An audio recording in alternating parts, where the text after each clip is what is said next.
Iain Lee's Good Evening.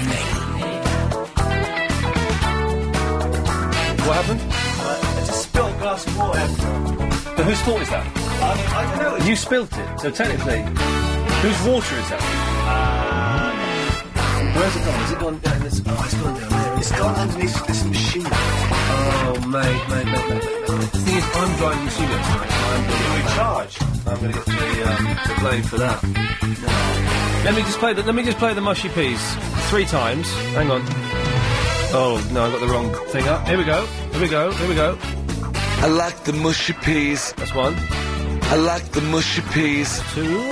I like the mushy peas. 3. Technically, I shouldn't do this. What? This is a hazard. What is a hazard? This is water. Well, who left it there? The Paulie Rossi show? God damn those Paulie Rossi boys. Not only does their show... Oh, stop everything. My favourite caller has just called in. Umar, what do you want? Hello, Iain. Hey, Umar, how's it going? I'm fine, actually. OK, for anyone who missed last night's Triple M show, Umar, describe yourself, please. I am a 14-year-old boy, and I'm Muslim, and I can't see. I can only see light. And what do you do? What do you like doing? Biking. He likes riding a bicycle. It's a blind 14-year-old Muslim lad who likes riding his bicycle, and it doesn't matter if you crash into people because they can't tell you off because you're blind. There you go, you see. Fantastic. How you doing, Omar? It's good to have you on the show again. What can I do for you this evening, sir? I'm a first-time caller as well. No, hang on, you're not a first-time caller. I'm the first caller on the radio today. Yeah, you're the first one on this show? Yeah, today. Oh, hang on, who's that? Advice boy. It's Advice Boy! Hey. 2 blind people on there. 2 blind people on there. This has got to be a first for LBC 97.3. I know who spilled the drink. Who? I know who fault was it. It was Helen. Who was? But Helen isn't here this evening. Yeah, but we all just blame it on Helen. Yeah, he remembers the show better than we do. Yeah, it was Helen's fault. Thank you, Advice Boy. Right, let's, one at a time. Umar, what do you want? Iain. Yes, Umar. Is that biking thing still on? Is what? Us meeting at the... Oh, yeah, I did say we were going to meet at the weekend and bike. Bike again. Well, can I just say, I checked my diary. Yeah. And it turns out I'm busy. Oh. Yeah. I'm going to go and see Way of the Dragon at the... Chris, will you stop making that rustling? What's he doing? He's cleaning up the water that's gone... Oh. My phone's going And now he's getting a private... Alex. Telephone call. Hello? Hang on a minute. He's getting private calls at work. Okay, I will, I'll pop down in a second, alright? Oh, God. Cheers, bye. I'm from downstairs. Okay. What? You got to sort that I gotta out. go and pop down. Did you hear John Gaunt was on the show before us? Who is John? Someone from Talk Sport. It's right, it's that old Muppet from Talk Sport. He's a very old-fashioned, styly presenter. He's the kind of presenter that would do a whole show about the fact that we should have a bank holiday on St George's Day when really no one gives a stuff. From Dick or Abdul. What? What? Dick or Abdul. Oh, you're not Tom, Dick or Abdul, yes. The Daily Taliban. Yeah. Taliban. Anyway, I don't really feel that we're guessing anywhere with this. So, fellas, listen, I'm gonna say thank you very much for calling in. Okay. Umar, Advice Boy, speak to you later. Thanks. Bye. Good lads, there we go. If you missed them, they were the stars of last night's Triple M show. It was all right last night. The first hour was rubbish. I suspect everyone was watching Lost. A good episode of Lost last night, wasn't it? Hey, Desmond Special. But it picked up from about 11:15. So get the podcast. And just skip forward through the first hour or so. It doesn't really matter. 0870 90 90 973. What we do the first half hour of the weekday show is kind of a miniature Triple M. We take your calls straight to air. I'm pushing the buttons again tonight, and fingers crossed it's not going to go too wrong. Line 3, you're on the wireless. The Iain Lee Good Evening Show is brought to you by Dharma Flakes. A great day of button pressing starts with a bowl of Dharma Flakes. Milk's not included. Coming soon to a spooky island near you, in association with Dragon Meat Sausage. A nice Lost reference to kick things off. Yes, line 10, you're on the wireless. Good evening! Good evening! And that's that. 7, you're on the wireless. Iain, what do you think of the band The Kinks? The Kinks? I think that they're pretty good. Oh, right. And what do you think of the Arctic Monkeys? I don't really know them that well, to be honest. Okay, just one more thing. Yes. Why are you asking about the Kinks? Oh, because I just heard their song on the radio, that song called Tired of Waiting for You. Oh, it's a good song, isn't it? Lovely song. They did a lot of good stuff. They did a lot of rubbish in the 70s and the 80s, but they did some good stuff in the 60s. Just one more thing. Yes. I like the mushy pears. I like the mushy peas. For anyone who missed this is... I like the mushy peas. It's David Guest. That's how he speaks, ladies and gentlemen. That's him doing his voice. Yes, Line 8, you're on the wireless. Hello. Hello there. Hello. It's Sophie and Daniel from the Hemel. Yes. We listen to your show every day. We love Barry from Watford. Okay, because Barry from Watford sent me a very upset email today saying that... Barry from Watford, regular caller. I'm going to fill in some of the blanks, Chris, because it's a new week. We may have new listeners, I doubt it. Good point. Oh, your mic's off. Good point. Yeah. Barry from Watford phoned up last night, and apparently some teenager went up to... This is true. This is true. A teenager went up to him today and said, I heard you on the radio last night, Barry, and you were not very good. But he said it in using language that is inappropriate. And I thought that was a little bit unfair. He's an old man. Yeah, he's good, Barry, though, isn't he? Yeah, he's good. Well, maybe he'll call in later. Yeah. All right, thanks a lot. All right, bye. Bye-bye, there we go. We get a lot of young people calling again, which I like. Excellent. Line 10, you're on the wireless. Hello, I'm going to play a sound, right, and you want to try and guess what the sound is. Is a zip. No, ready? Yeah. Here we go. And then also they'll be reviewing their tactics. Matanash, says the referee. Do not wait, it's time to go. Now you've got to try and guess what that was. Cricket. Football. No. I don't know. Sumo wrestling! No, you're joking. No, What the hell? What channel is Sumo on? Eurosport! Oh, when? Now, they're playing a replay of the 1995. Yeah, nice one. Well, thanks very much. The one night this week we haven't got football, Tam goes and tells everyone, there's Sumo on telly. The radio switch off. Do you want to check those emails? Because I'm suspecting that we may be... raided. Being raided via the emails. Have you watched Scrubs? Oh, I don't like Scrubs. Okay. You watch Scrubs? Yeah. You're such a sod. You've not updated your blog since Friday. What? And what on earth are you doing? Dancing around, looking like Verinda in... let's... What was that? I don't know. It was just I think it was a raided email. Oh, okay. Well, sorry. We don't want any of those. Yes, Line 1, you're on the wireless. G'day, this is Waddy Dingo with Aussie Rules Roundup. Weekend winners were Port Adelaide, the Western Bulldogs, Hawthorn, Fremantle, the Kangaroos, Adelaide, Essendon and West Coast. So till next Monday, hang on to your kangaroo. So you don't need to be able to do accents to be an actor. Yeah. 2, you're on the... Oh, no, you're not.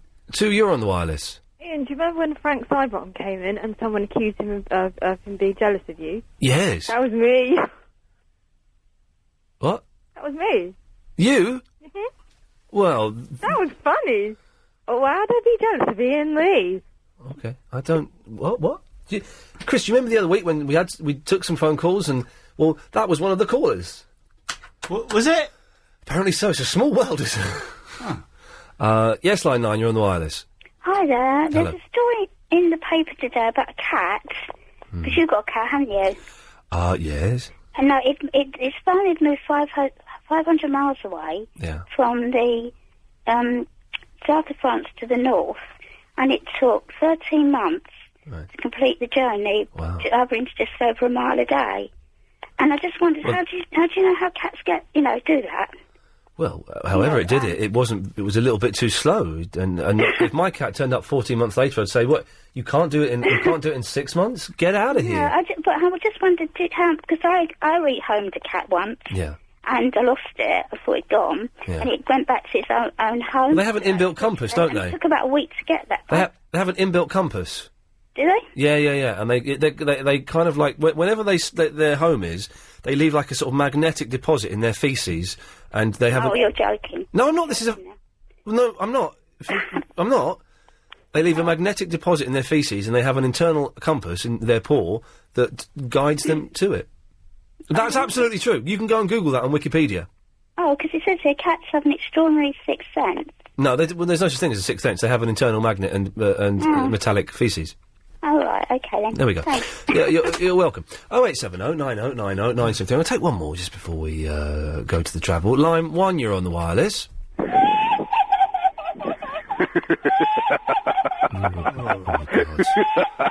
Oh God, that's. Oh, that is hideous. Oh no! Please don't call back again, please. Okay. Oh, well, that calms things down there a little bit, didn't it? So now to get the latest LBC 97.3 travel news. Here's Amanda Redman. The MLS. Good evening. Oh, jeez! Oh, supersonic blast! Everyone was deafened there. You all right, Chris? Yeah. Nice. Thursday. So, 0870 9090 973. It's kind of a slow start to the week where your calls go straight to air. Don't swear, don't be libelous, and then we've actually got stuff to talk about a bit later on. Much stuff? No. 6, you're on the wireless. Ian? Yes. Where's Alan Joyce gone? He's not doing the trouble anymore. Is this Umar? Yeah. Umar? Yeah. We've just spoken to you. I'm just asking one more question. Oh, well, Alan Joyce? Yeah. Well, he's here with us. But is he not doing the travel anymore? Oh, well, should we get him to do a little bit of travel? Alan, do a bit of travel for us. I'm Alan Joyce, but the trains are running okay. There are still long delays because of an incident, because of a crash. And there's also a big closure because of an incident. There are still long delays because of an incident. And there's also a big closure because of a crash. I'm Alan Joyce. Is that all right, Umar? Yeah, thank you. No worries. Yeah, just... That seems to have worked. Lovely. We'll just get rid of all those. Yeah. Just delete all of them and start again, because it... Start fresh. We're being raided on the emails, ladies and gentlemen. Line 5, you're on the wireless. Hello, this is Maeve. Who? Maeve. Eve? Just wanted to ring up, you know. Who is this? Just a boy. What? Just a boy. You're just a boy. What, the film? No, just a normal kid. Okay, well, thanks for calling. Bye. Bye. A lot of kids calling in tonight, which I kind of dig, but it'd be good if they had something to say. Kids don't... Just kind of want to just chill, innit? Just want to chill out. Should we have the Rubbish Tallulah impersonator? Go on, Rubbish Tallulah impersonator. Hello, you. Hello, you.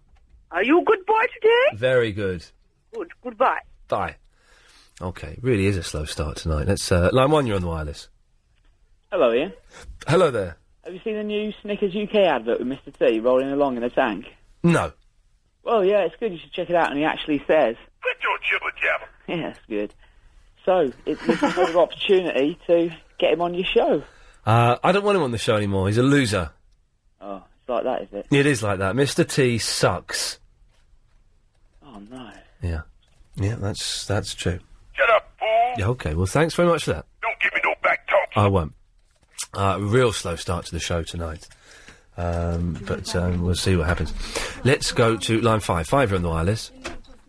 Hello, it's me again. I was just, wondering, yeah? Like... I'd rather listen to the cleaners cleaning than you. Hello. Hello. Sexy ladies cleaning their office. Sexy ladies, they've come to the studio. Sexy ladies, one's got a Hoover. Sexy ladies, the other one hasn't got a Hoover. LBC rocks. Yeah, it does, thank you. Okay. Oh, jeez, this is hard work tonight. Oh, I need to do my, yeah. A minute, 28:45. 28:45. Right. Line 1, you're on the wireless.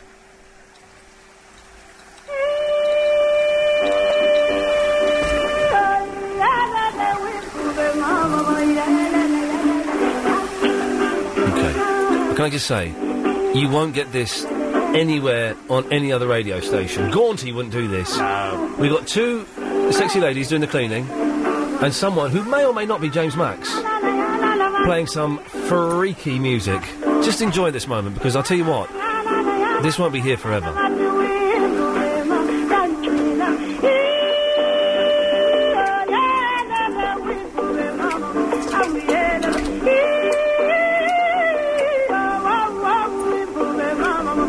One on the left or one on the right? One on the left, definitely.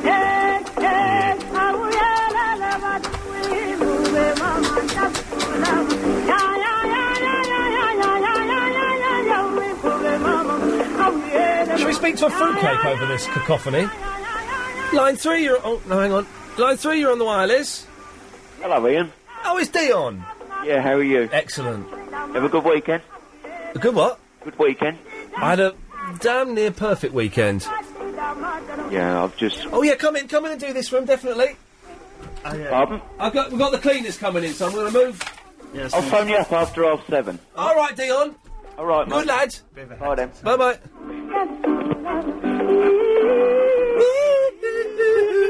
Mama way.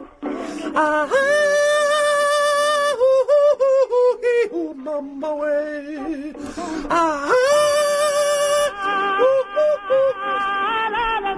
Oh, let's take a call from, I think, America. America, you're on the line. Hello? Good evening. I like the mushy peas. Are you calling in from America? Yes, whereabouts? Greensboro, North Carolina. Oh, man, well, you've just won yourself a whole heap of... I like the mushy peas. Oh, I like the mushy peas. I like the mushy peas. Yeah, got to speak up. We've got the cleaners in. Yeah. Hello? What the hell's going on? We've got the cleaners in, so you have to speak up a little bit. No. Sorry? No. Yeah, I can't hear you. Okay. Now, Ian. What? Your line's breaking up, and we've got hoovering going on. Right. What? Hang on, maybe this will help you. I like the mushy peas. Any good? Like. Okay, we're losing you. Try and call later. Hello? No. Oh. I don't know what happened there. Good evening, ladies. Good evening. Tonight, after the show, I and my producer are taking you and you out to a top lap dancing club. We're going to get you drunk. We're going to go and see a mucky movie, and then we'll see what happens after that, shall we? What? Did I not tell you about that? No. Ah, well, that was the plan. I don't know what I mean when I say we're going to go and see a mucky movie. I don't know where one goes to indulge in such activities, but... They'll know.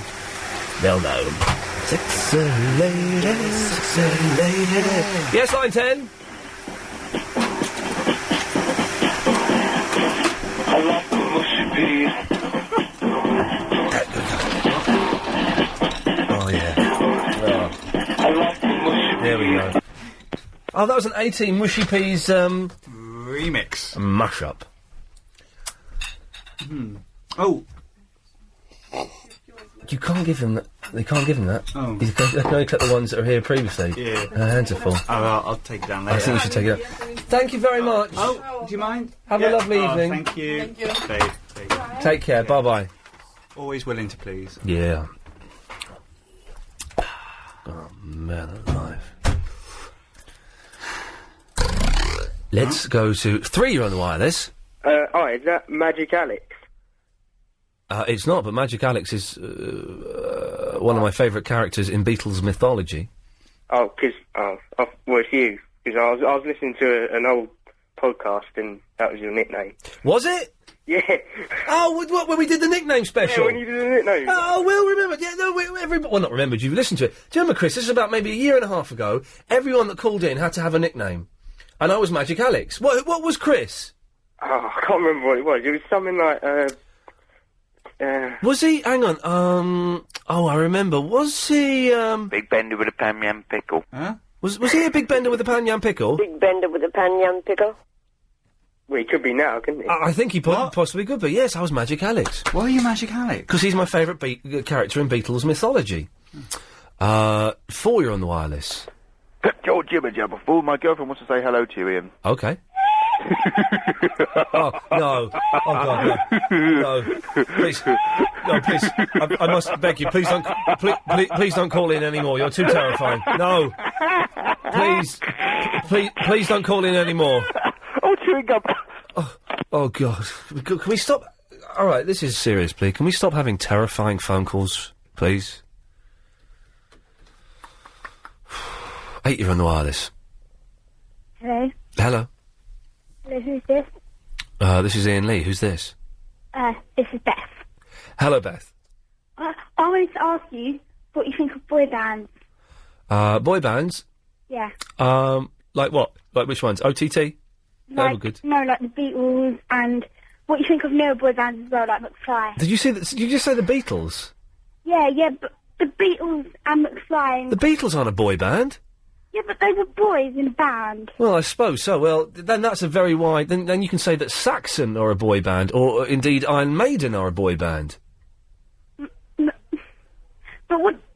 You see, a boy band to me implies like a manufactured pop group. Yeah. Yeah. But what do you think of McFly? I think they're rubbish. If we're talking about McFly, I think they're rubbish. But they're not manufactured. But it doesn't matter. Well, you just said, what do I think of McFly? Regardless of how they were put together, I think they're rubbish. That's not very nice. But you just asked me. Yeah, I know. Order! Yeah, so 0870 90 90 973 is the phone number if you want to give us a call. The way it works now, if anyone who's kind of vaguely new to this, is that you phone up, you speak to my producer, Agent Chris, who is there. Hello. Yes. And you kind of tell him a vague idea of what you want to talk about, and he'll say that he'll call you back. He doesn't always do it. Let's listen to him taking a call now. No, it's not Ian, it's Chris. Yes? So this could be you. Yeah? What? My day was fine. Cheers. Right, this isn't what he's supposed to be doing. He should just be finding out what the caller yeah. wants What's your name? Calling them back. There we go, it's better.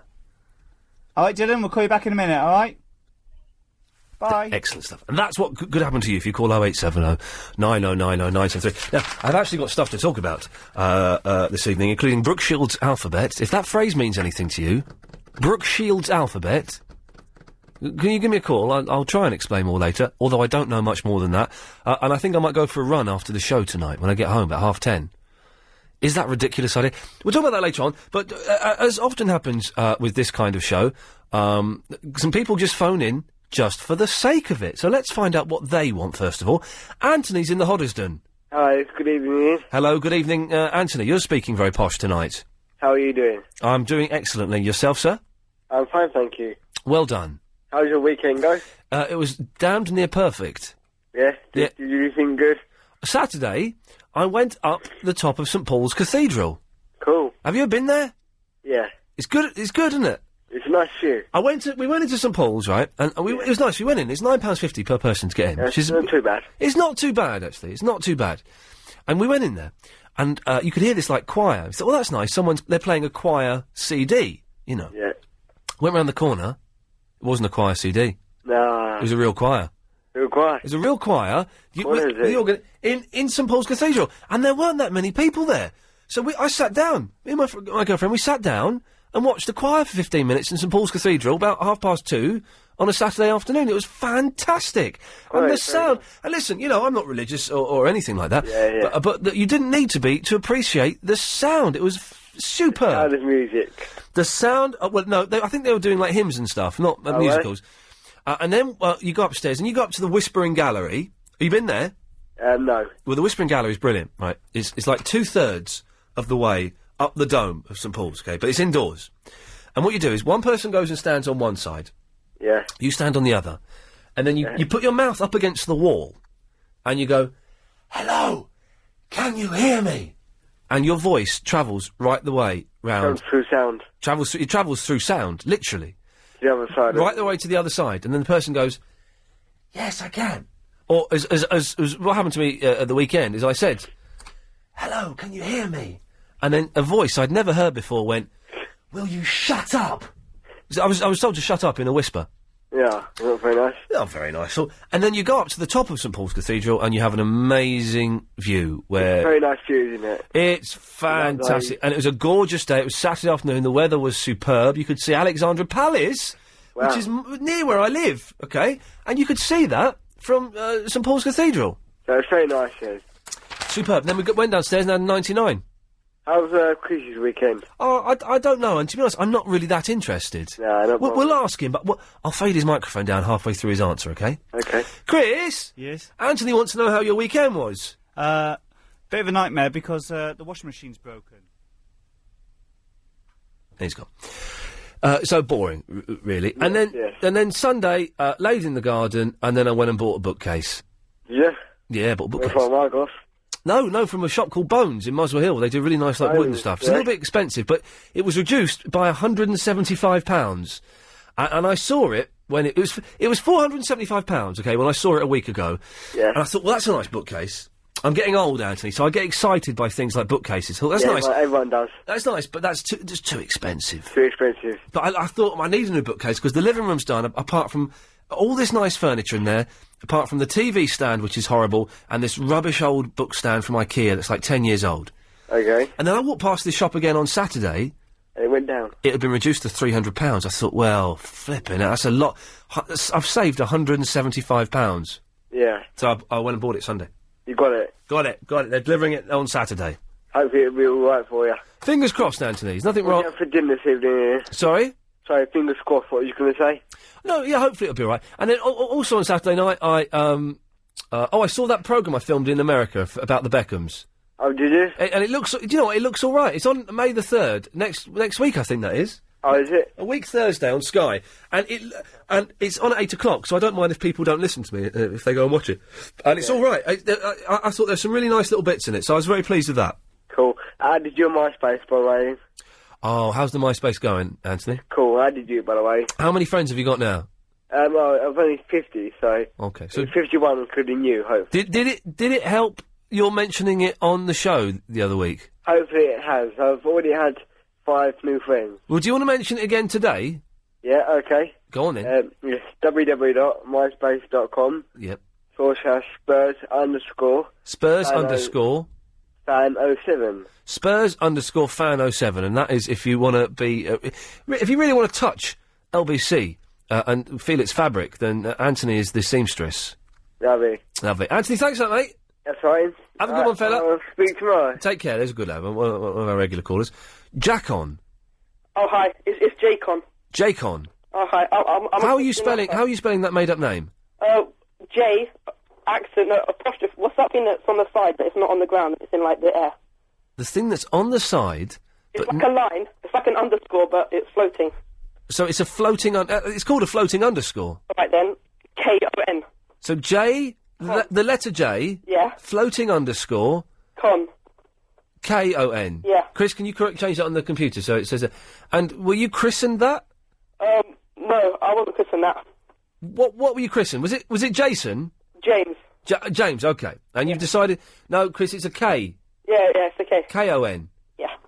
And you decided no, James isn't cool enough for me. I'm gonna change my name to Jacon. Yeah. Well, I thought I'd like start up a career in rapping. Oh, fantastic! Yeah. Very, very popular at the moment. Yeah, because I'm 15 and I thought, Yes. the world is my oyster. Why not be a rapper? The world is your oyster card. Make sure you fill it up. Well, can you give us a rap? Right, do you want to lay down a beat for me? Has it got any bad language in it? No, I crossed it out and I made it nice. Okay. I'm a lyrical genius, being that since I was a fetus. I'm stronger, harder, faster, longer. I'm like with a whispering twist. I've twisted the name James, but on the street it's all changed. Yeah, that's right, you could call me Jacon. Yeah, like Megatron, taking on the world like the Decepticon. Taking over the world, my underscore neon. Yeah. Then come rap with me on LBC 97.3 with Iain Lee. Wiki remix.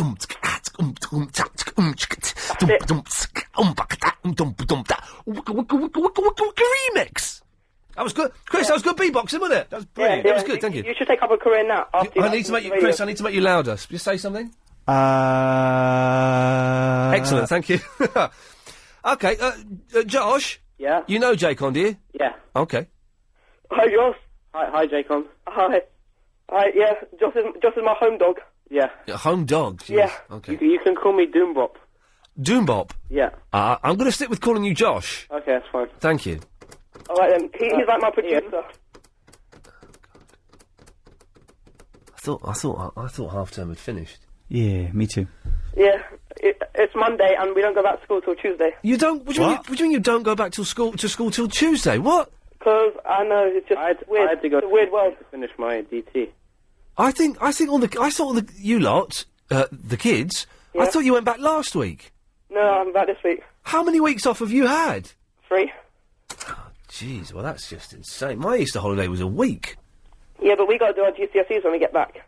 So? So? Oh, so you're supposed to be revising? Yeah. Are you on study leave?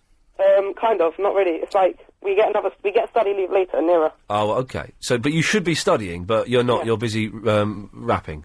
Yeah. Okay, well, good work. You know, these things are. How do you think you're going to do in your A-levels? Your GCSEs? Hopefully I'll do well enough. Do you know what? It doesn't matter. Yeah.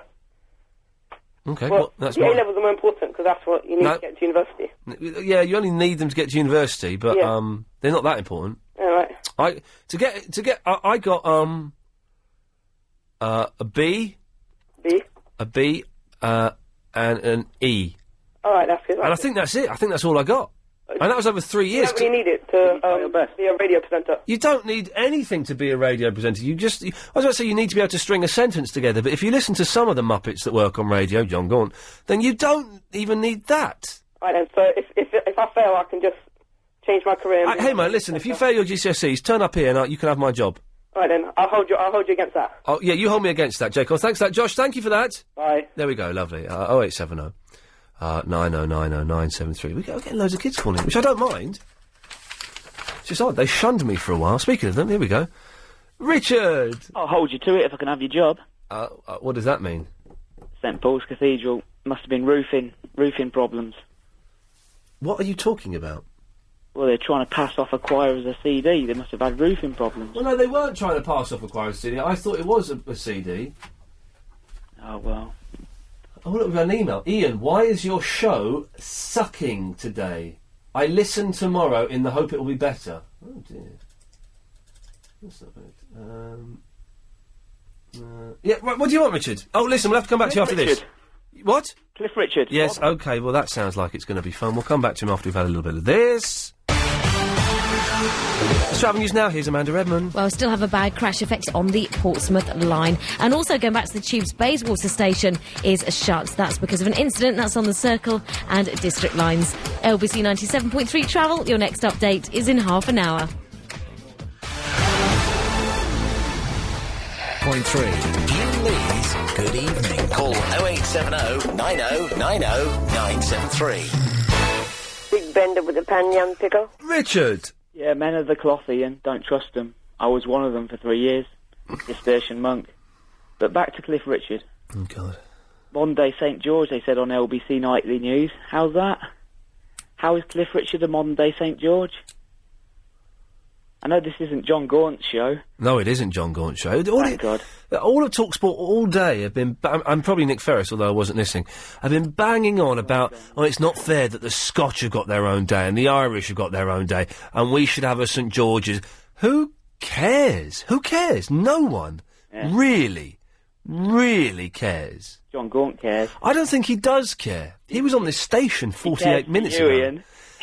He fears me. He fears you. He fears me. Yeah. And Chris Hawkins doesn't fear you, though, does he? No, he doesn't. But back to Cliff Richard. Modern day St George. Who said that? LBC Nightly News. He couldn't lance a dragon, could he, Cliff Richard? St George lanced a dragon. Well, did he? There's no such things as dragons.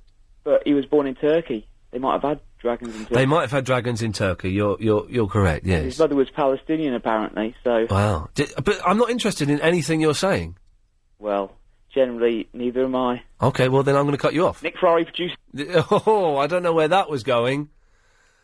Yes, Michael. Yeah, hello. Hello there. All right, so about last night's psychic show? The what? Sorry. The psychic show. Oh, the live psychic show. Yeah. With Chris and Becky. Did you go? Yes. What did you make of it? It was terrible. Oh, really? It was the worst thing I've ever been to. I'm a sceptic. My wife is a big believer, and she came out a non-believer. You're not the fella that called in last night, are you? No, I'm the first time ever called any radio station. Tell me what happened in the show last night, then. She came on in a black dress with a black feather in her hair, and she was more or less just talking about herself and bigging herself up and took a purse off of someone, took a travel card off of someone and said to him, I can feel that you travel on the tube. Right. Now, if you've got a travel card, it's pretty obvious you travel on a tube myself. Yeah. But the show they do on the radio is excellent. I'm a big fan of the psychic show. Yeah, I like it on the radio, but it was very, very poor last Was there any? Were there any examples of psychic phenomenon? None at all. Oh. Not one. That's what the big disappointment was. With everyone who was coming out as well, I'd say it wasn't even like a psychic show. It was just she was taking things off of people and telling them what they'd done for a living. But did she? One gentleman. Yeah. I can see you're very settled in your house and you're happy there. And he said, but I'm moving in 2 weeks. Oh. What about they had the guest, didn't they? The psychic drawer or something? The drawer, yes. And they actually said the lady would be drawing, say if you recognise anyone, but it might not come through as you recognise them because they might change in the afterworld. What? Yeah. So, if we're going to draw some pictures, if you've ever met a man or a lady, then just say, and it could be them. Yeah, and then they say a name, and they said the picture might not even look like nothing like them. It might be what they want to look like in the afterworld. Can you do that then? When you die, you can make yourself look like what you want to look like. According to them, they can. I'm going to make myself look like Bob Dylan. Chris, when you die, who do you want to look like, Chris? I want to look like who's the fella who does weekday mornings? John Gaunt. John Gaunt, yeah, Gaunty.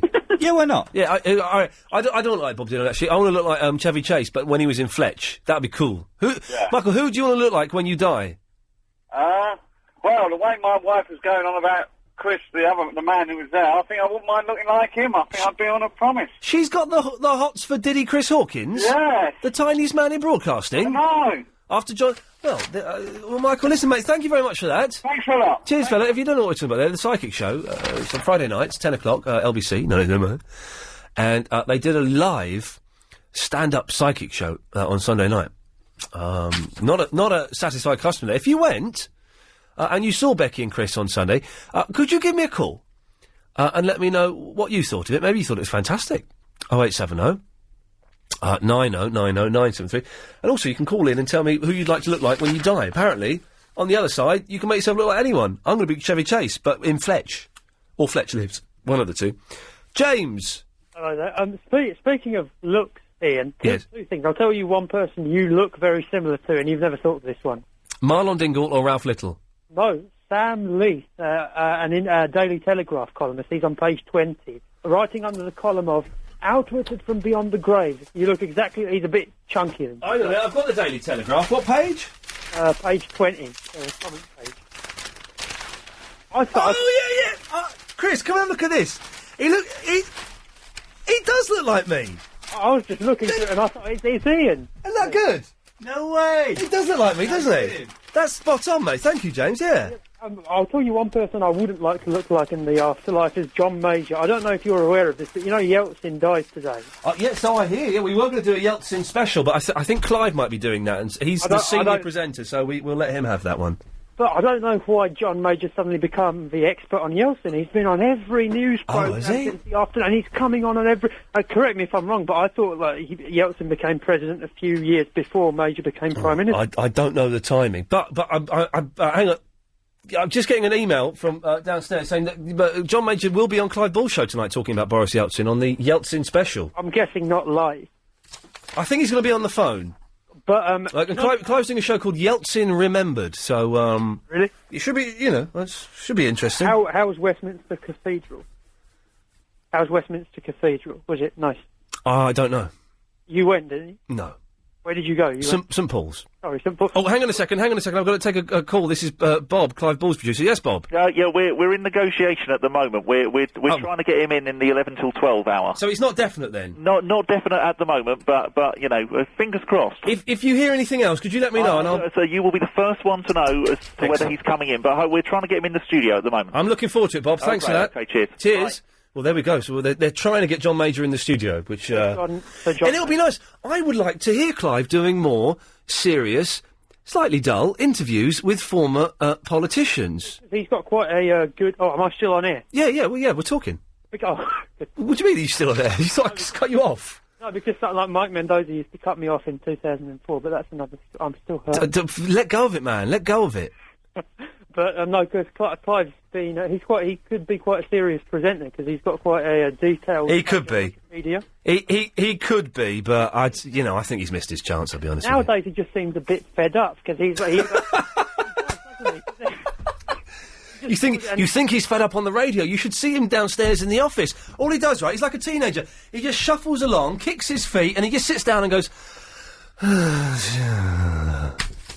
Yeah, you can tell that some of the people who call in, that's like the highlight of their day, maybe life. Yes. And then they're like, "Oh, hello, Clive," and he's like, "Yeah." Yeah. Hey, listen, man, it's the same for me as well. James, I've got to go. Thanks for that, mate. Bye-bye. Good lad. There we go. 0870 90 90 973. I'm not good with investments. Getting ready for something else.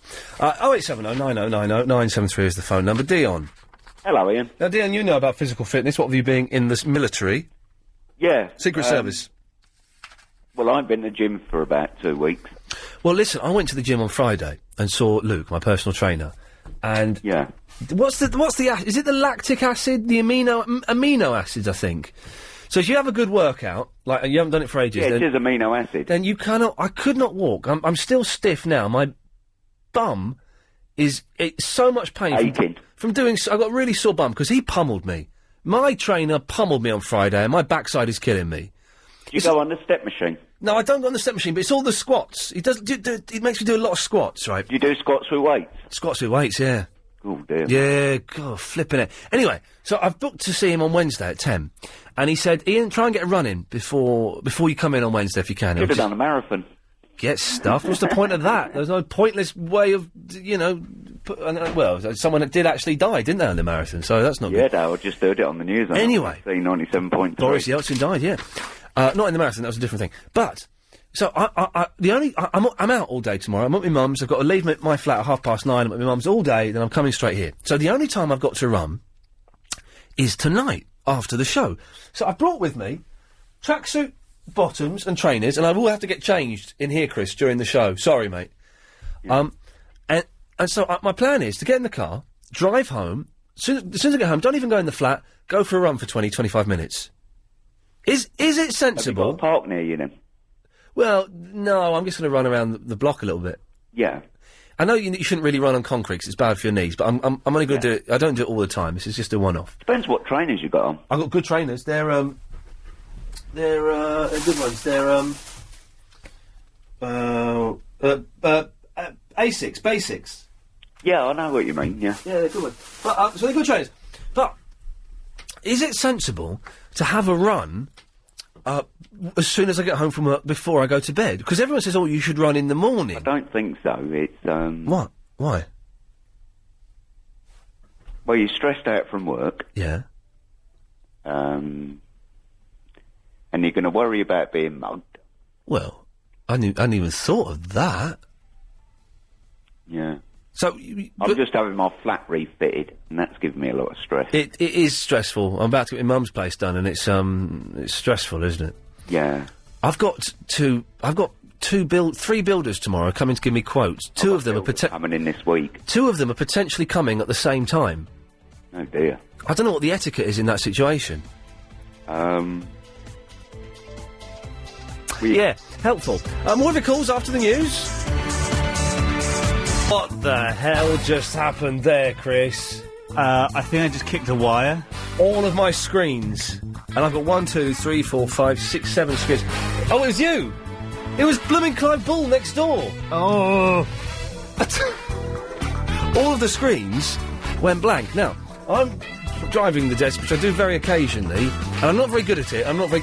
Oh, hey, mate, how you doing? You all right? It's the bin lamp. I'm not very good. I'm not very confident at it.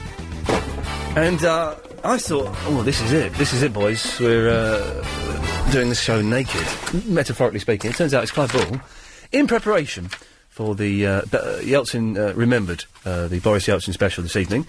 He'll be on at 10 o'clock. Adrian Allen's on at 1 o'clock. Chris, you're not answering any phone calls? Because there's no one calling in. Do you know why that is? Why is that? There are hardly any calls because it's the dead hour. That's right, it's the dead hour. Do you know what people are doing now, Chris? No. Watching television, having dinner with their families, putting their children to bed, making love. Oh. Yeah. Anyway, if you want to call in and give Chris something to do, 0870 90 90 973 is the phone number. I do want to know, is it me going for a run after the show? Is that ridiculous? Dion, are you still there? Yeah, I'm still here. Why? Yeah, I think you shouldn't do it. But you're saying I shouldn't do it because I'll get mugged. I'm not... No, not that. It's... You're stressed out after doing a 3-hour show. Yeah. And, Well, that would surely de-stress me. It's dark. You're better off doing it at sort of dawn. Why? Why? It's nice and cool. Yeah. It'll be nice and cool tonight. I don't know, it's going to be quite warm in London tonight. It's not going to be that warm. Especially North London. It's not going to be that warm, though. The thing is, I don't want to have to get up, if I was to do one tomorrow morning, I have to get up about 7. Yeah, I don't know what you do in the morning. Well, I'm going to my mum's tomorrow. You don't just do LBC. No, I'm at my mum's all day tomorrow, and I need to leave my flat about 9... Oh, you're over Slough area. I'm over Slough area. Maybe meet up for a drink. No. And... Yeah. No. And, well, there's two things here. Is it good to go for a run late at night? And also, I'm at my mum's. We've got 3 builders coming tomorrow to give her a quote. And I've tried to stagger it as best as I can. One guy's coming at 11 o'clock. The 2 other guys... Are they East European? My mum? She's from London. Oh, right. One guy is coming at 3, and another guy is coming between 1 and 5, which could be between 3. 1 and 5? Yeah, it's a big window. It's a 4-hour window. What... Yeah. This is actually quite dull, so what I'm going to do is I'm going to play some music underneath this, just to make it sound a little bit more interesting than it actually is. Hang on a second. Then, I don't mind. No, I'm going to be listening to LBC all night. Oh, right, okay. Well, you won't be... I tell you what, you won't be hearing this anywhere else. Yeah, talking about builders at my mum's house. So, what do I do if a builder comes round at 3 o'clock, and then 5 minutes later, another builder comes round? What's the etiquette when you've got 2 builders in your house, both quoting you on the same job? You could negotiate with them. Oh. You know, one's going to undercut the other. Yeah. But were they... I'm worried that one builder's going to come in and say, oh, to be honest, mate, if you've got other people round, I'm not interested, and he's going to naff off. No, they won't do that. Okay. They're all coming from...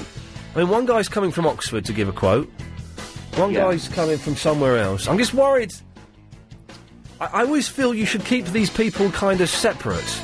Oh, hang on, this bit's good. Yeah, they will negotiate between each other. Okay. And they might do a joint job. They're not going to do a joint job. What, like Paul McCartney and Stevie Wonder? No, what? Ebony and Ivory? Yeah, they're going to do an Ebony and Ivory? I don't think so. Is it a big job? Yeah, it's converting the downstairs toilet to a shower room. Big job. Messy job. Dirty job.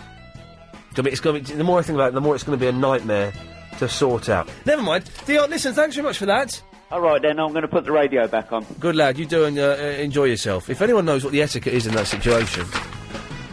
Well, this bit's good.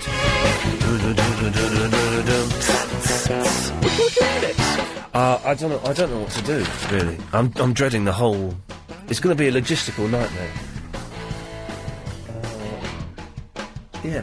But a lot of people saying I do like that Sam Leith on page 21 of the Telegraph. It is quite uncanny, the resemblance there.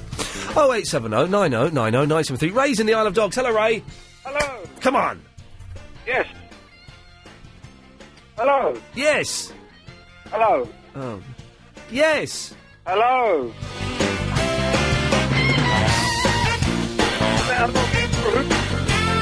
Oh, you're going to talk now, are you? Yes. Hello. Oh, yes. Hello. Hello. Hello.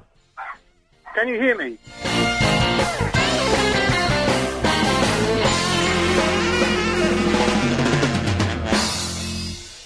Ray's put the phone down. What the hell happened there? It's Dr. Sarah. Hello, Ian. Hello, Dr. Sarah. I wasn't doing any of those things that you listed. I'm just cooking and listening to you, so I thought I'd call you. Oh, okay, yes. Well, that's good. I'm glad you're listening. And talk to you about your running. Is it sensible to go for a run at 10:30? It's fine. And the only reason it's not sensible is it safe out there at that time of night? Oh, I'm trained in Kung Fu. Are you? Well, no. No, but seriously, I mean, that's the only reason not to run late at So night. that isn't gonna... I'm gonna sleep well, I'm not gonna feel terrible in the morning, it's... No, you know what? You're going to feel better. You're going to kind of shed the day's stresses. Yeah, it's been stressful. And wear yourself out. Yeah. And it's fine. There's no physiological reason not to do it at all. Oh. And I'm glad to hear you're running an ASICS. They are very good. They are. Is it ASICS? Yeah. Is that letter not a B then? That's an A, is it? It's a kind of a logo. Oh, that's the logo. Then it's Yeah. ASICS. I always thought that was like a backwards B, which it would be a D, wouldn't it? I suppose. Yeah, that's what I run in. Oh, well, they're good though. I got sent. I got those ones there. I got sent free when I raced that Muppet James O'Brien.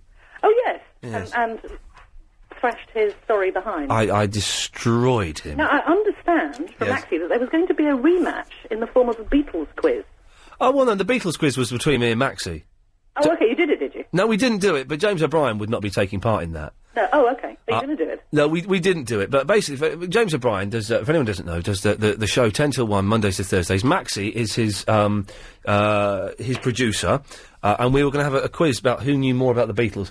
We kind of had a sort of a go at it a while ago in a pub. Yeah. And it was pretty close. Because my other half, Troy, Maxie actually asked him to sort this quiz out. What? Spent hours and hours creating Beatles questions. Really? Yeah. Well, Maxie never told me anything about this. Well, you know. He's weird like that.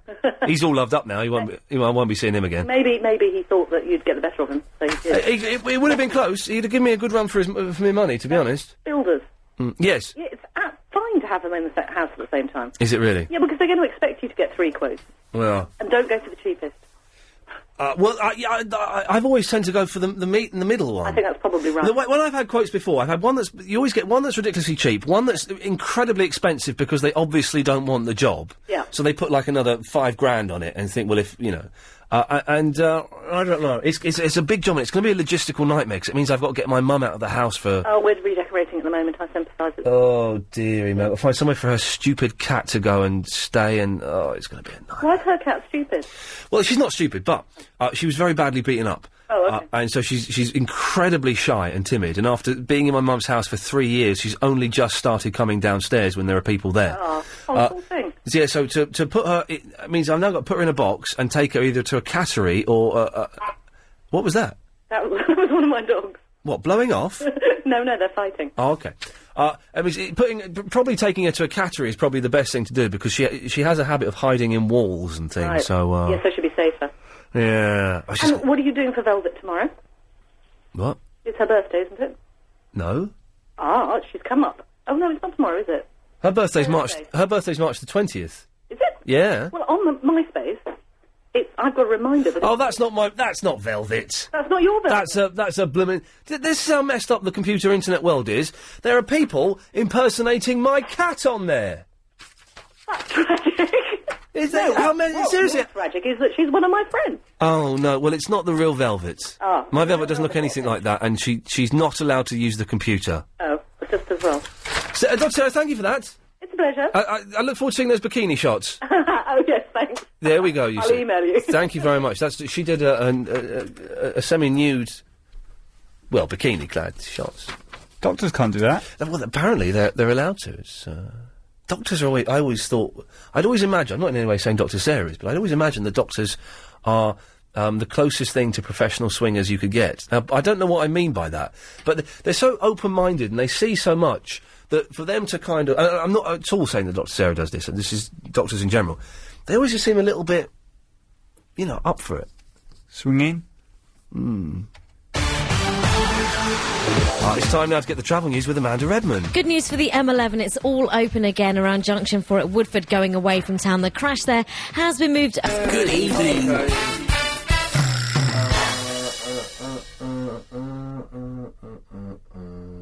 OK, don't call up for the moment because Chris has gone downstairs and he's making a lovely cup of tea. So don't bother about that. Yeah. Richard. Hello. Hello, Richard. Before I get to the meat, do you remember... I wish you adopted what you did about a year ago. A year ago, you always used to put on the next caller while the previous caller was on. Because one of my favourite calls I've ever done was when Barnsworth was on before. When who was on? Barnsworth. Oh, Barnsworth. Oh, yeah. Yep. Oh, we did that for a while. We thought that was going to be the next big thing, was having two callers up at once. And you'd have the first caller there, and then the next person you're going to go to will be up as well. What, a bit like this? Yes, exactly like this, G-Man Jr. Right, okay. And then we did it for a while, and then we kind of stopped doing it. I can't remember why. Well, we thought it was good. We thought we'd discovered. I remember Chris and I sitting there going, "Oh, that's a really good idea. This is the next step in the evolution of speech-based radio." You used to catch out people who weren't sort of fully aware of what was going on. Exactly. I mean, I remember Habiba saying something really sort of incriminating to herself. A lot of people did say stuff that was faintly damaging, but yeah, well, never mind. Yeah, no, I'm on the phone. Do you mind? Sorry. Sorry, yeah. Anyway, Richard, yes. I was hoping you were going to put me on with Dr. Sarah there, but have you seen her MySpace? Yeah, she's hot. Not bad for 44. Well, this is it, man. The older woman, you see, it's still it works for me. Good. Sorry, G-Man. Sorry, no. Oh, am I on? Well, yes. Oh, hello. Yes, I'm talking to Richard. Oh, sorry. I'll wait. G-Man Jr., I hasten to add, not but yeah, older woman, nice, and she's a doctor, so she knows what she's doing, and she's hot, and she's done a bikini shoot recently. Yeah, well, I can't wait to see that. I can't wait to see that as well. I wait with anxious breath. Last time I phoned, I don't know if you remember, you gave Agent Chris until Tuesday to put the 2005 podcast. Has he done it yet? Nope. Oh, well, Chris is downstairs making tea, so let's address him now. Agent Chris, pull your finger out, and tomorrow, put some of the really old shows. I want 2 old shows on the LBC podcast. What's it called now? Sky Plus. LBC Plus. LBC Plus. Part of the website. Do it tomorrow. I came in today. You're doing nothing. Let me write this down. So, old shows. Oh, hang on. Here he comes now. Chris. Yes. It's Richard in Crawley. Hi, Richard. Hello. And he says you were going to put the old shows from 2005. Was it 2005 or 2004? Oh, 2004 would be really brilliant, because that was when you were being tried out, wasn't it? Oh, yeah, I don't want those lines going on there, because don't put those on. But 2005 shows onto the LBC website. Preferably sort of early. The earlier the possible as possible. You had one like from February 2005, didn't you? Yeah, he asked me that on Friday evening. Yeah, and you said that you'd have it up there by Tuesday. I did not. You did, mate. He said I would do it.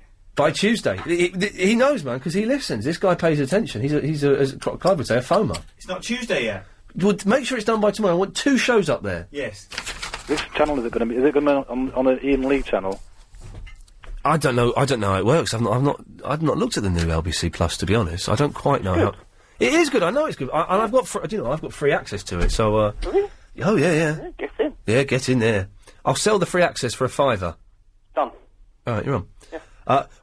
Richard, I will get it sorted and. Remind you. Remember 2 other things to remind you of. The open day, you mentioned that about a few weeks ago. That is being discussed. I was having a brief initial chat with Crazy Bob about that a while ago, and we just need to finalise a lot of things, and that will happen. And also, we're going to do the picnic. Oh, yeah, that's Hyde Park. Yeah, that was the next thing I was going to remind you of, and you preempted. It's all happening, man. We're going to invite everyone out for a picnic in Hyde Park. We're going to play rounders. I'm going to bring some foods, and we're going to mess around, and it's going to be good. Water fight? We're having a picnic in Hyde Park. Can you have a water fight? You do whatever you want. I don't care. I'm just going to be there, and I'm going to be there with some crisps and stuff. Yeah. People can turn up and just hang out with us for an hour or so. Sure. Whatever. It's a picnic. I know how they blooming well work, G-Man Jr. Oh, sorry. Yes. Oh, okay. Richard, anything else? Yeah, I was just wondering what you can put inside a time capsule. What? I don't know why I thought about it. I was thinking about it when I was listening to last night's show for some reason. Yeah. Why, was last night's show that dull? Well, basically... Yes. Basically, yes. In 10 years' time or 20 years' time... Yeah. I was wondering, what would somebody want to see? I made a time capsule but we did the Slough special the other day. My house on Monks Hill Way, under the drive, there are 2 old Golden Virginia tins, because my dad used to smoke that cack, and me and my sister made a time capsule, and I think we put some money in there and a note, and what would I put in a time capsule now? Oh, I don't know. I put in the, Nick Ferrari's book. I put in James O'Brien's beard. Tickets to Steve Allen's show. Tickets, he'll still be doing that show in 20 years' time. Oh, that's true, yeah. Did you put any predictions about what's going to happen in the future in there? Well, what do you think's going to happen in the future, Richard? I mean, one thing I was going to think about putting in was like, in 10 or 20 years' time, somebody's going to come along saying, some brand new talk radio presenter is going to say, well, I'm this show here, I'm not really the originator of this show. I'm sort of really basing this show on that the legend Iain Lee, who used to do this sort of thing. So it's not really original. It's what Iain Lee used to do. Hey, here's one for the phone moves. Did you hear that John Gaunt was on just before this show started? Yeah, I heard you talking about that. Was he on? He was on the news, banging on about that St George's Day nonsense that I sort of record. I started recording LBC 6 o'clock because I don't trust the podcast because the editing is usually poor. Sometimes the editing, generally the editing's very good. It's not as bad as it used to be. Yeah, they've got a new computer that does it, and but anyone doesn't know what we're talking about, you can go to lbc.co.uk, and for a very small fee of about £2 a month, I'm not quite sure how much it is, you can subscribe and get access to all of the shows on LBC. It's from the beginning of 2006, isn't it? Yeah. So you've got well over a year's worth of output. Andrew Greaves shows from 2005 if you want. Yeah. And there's some classic Clive Ball bits and pieces, and there's some classic LBC stuff. I think there's a little bit of Tommy Boyd, and who's the guy with the glass? Robbie Vincent. Didn't talk like that. Don't know why I did that voice for. And you can go and get all of that. And what they do is they cut out the adverts and the news.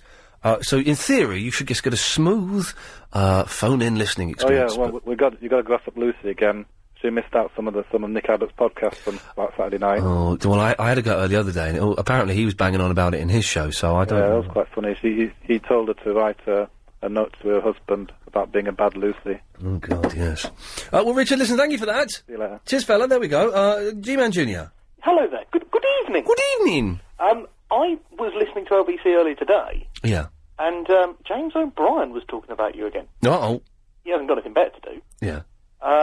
But basically he was talking about your love of the Ballantine. Oh, Duncan Ballantyne. What if I were, I would. Yeah, no, and he was saying, you might have some competition in Mr. O'Brien himself. What? He's up for Ballantyne? He's up for a bit of Ballantine. Oh, well, he can get lost. Well, there's a queue, yeah.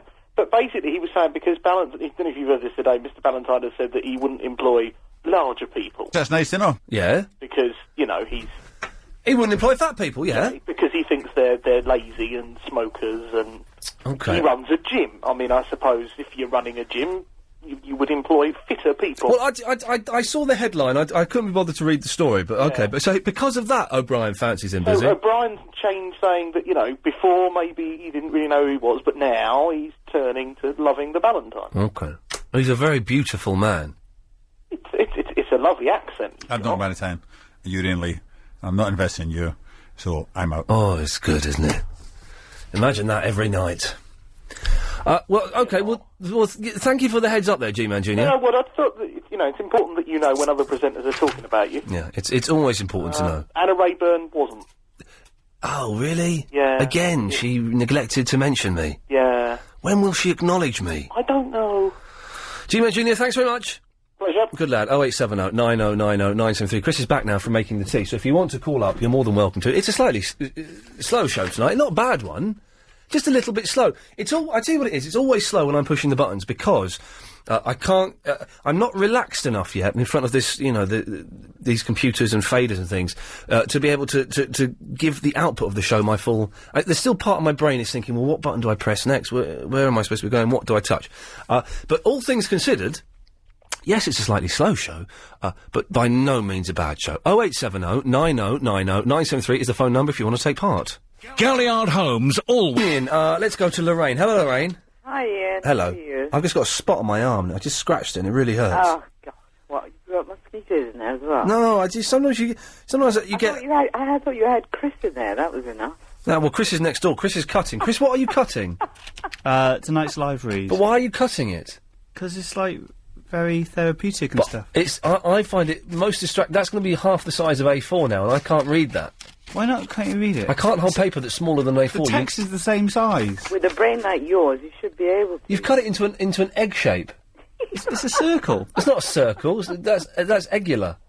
But I had to make sure all the text was in the circle. But why have you even... Why Leave him alone! alone. No, I will not leave him alone. Why have you done that? Someone left some scissors in here. Oh, idiot! He's a darling. So I think I've got a hair trapped under my arm. Oh, God, Ian, you're so vile. Why is that vile? That happens.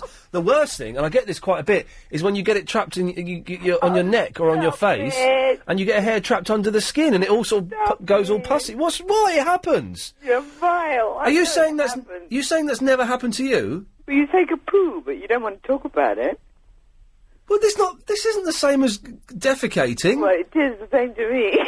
What, getting a hair trapped under your skin is the same as going to the lavvy?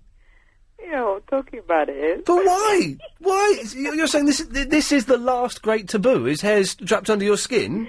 Oh, God. No one talks about it. You started one off now. No, what? Did you hear that? You're going to get... I thought it was a silent. Well, you can't... The thing is, though, no one mentions it, no one talks about it, no one knows what the best thing to do is. Because they don't. Well, they don't. What I used to do, and what I still... If it's quite prominent, and it's just below the skin, and you can see it. Sometimes you can see on your neck or on your face, like a sort of long black line under the skin, and it's like getting a bit. I sometimes get a pin. Oh God! What? I get a pin. Sometimes I heat it up. Generally, I don't. Oh, Ian, don't. And then I just put it under the skin, underneath the hair, and just pull it out, and it pulls it out, and you get like a long hair come out. What's wrong with that? Yeah, that's what you're supposed to do, but is that the best technique for doing that? Ow. I don't know, the medical people do that kind of thing, don't they? Okay, well, I'm a medical man. Yeah, I like how you are. Like, goddamn hell I am, woman.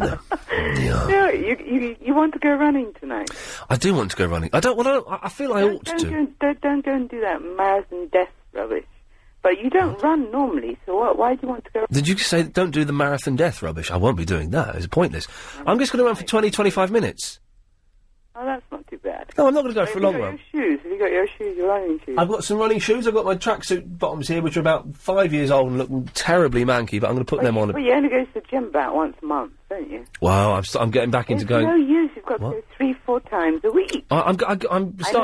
Jesus, I can't get a bloody word out of this woman. I've started going twice a week again now. No, you have to go more than that. Twice a week's not enough. Well, it's plenty for me.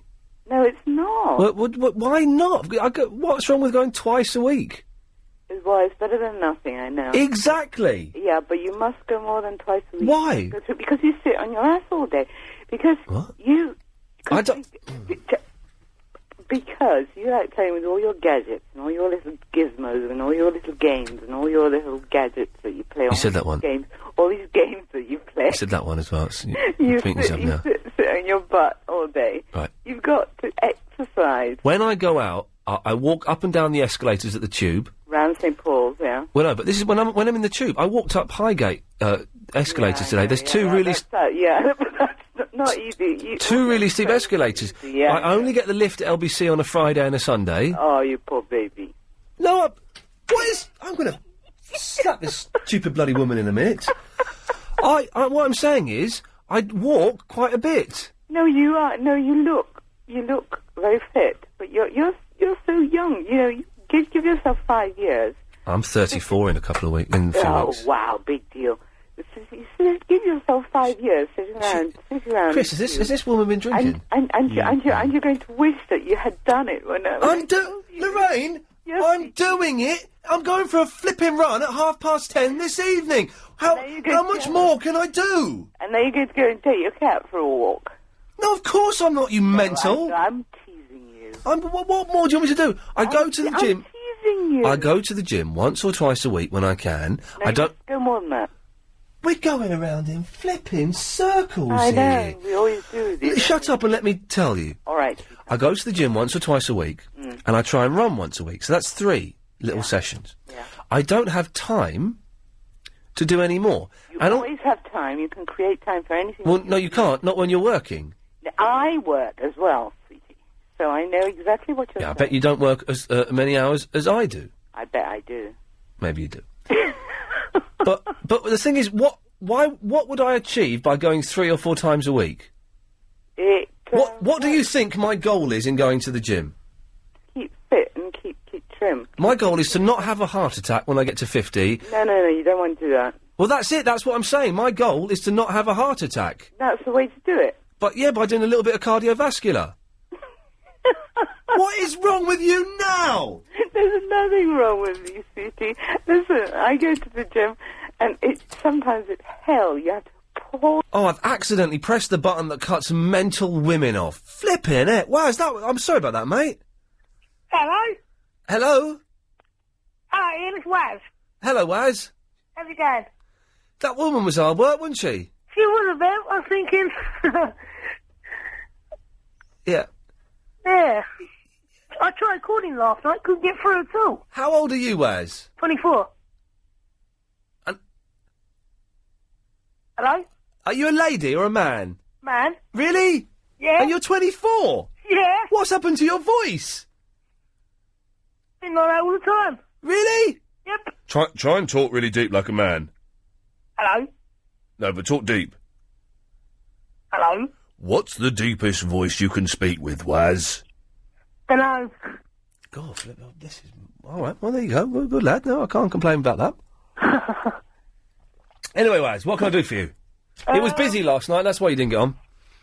Yeah, you had that guy called Danny, didn't you, for quite a while? What? Oh, yeah, we had Danny on the line, yeah. Yeah. Yeah, what? He was on for about an hour, wasn't he? He was on for about a little bit, yeah. Anyway, Waz, what can I do for you this evening? I'm going to talk about PS2 games. PS2 games? Mm. Okay, good. Do you know where I can get a new Grand Theft Auto game for the PS2? Do you know if there's anything coming out for the PS2? I think they're kind of stopping the PS2 games now. It's all PS3, isn't it?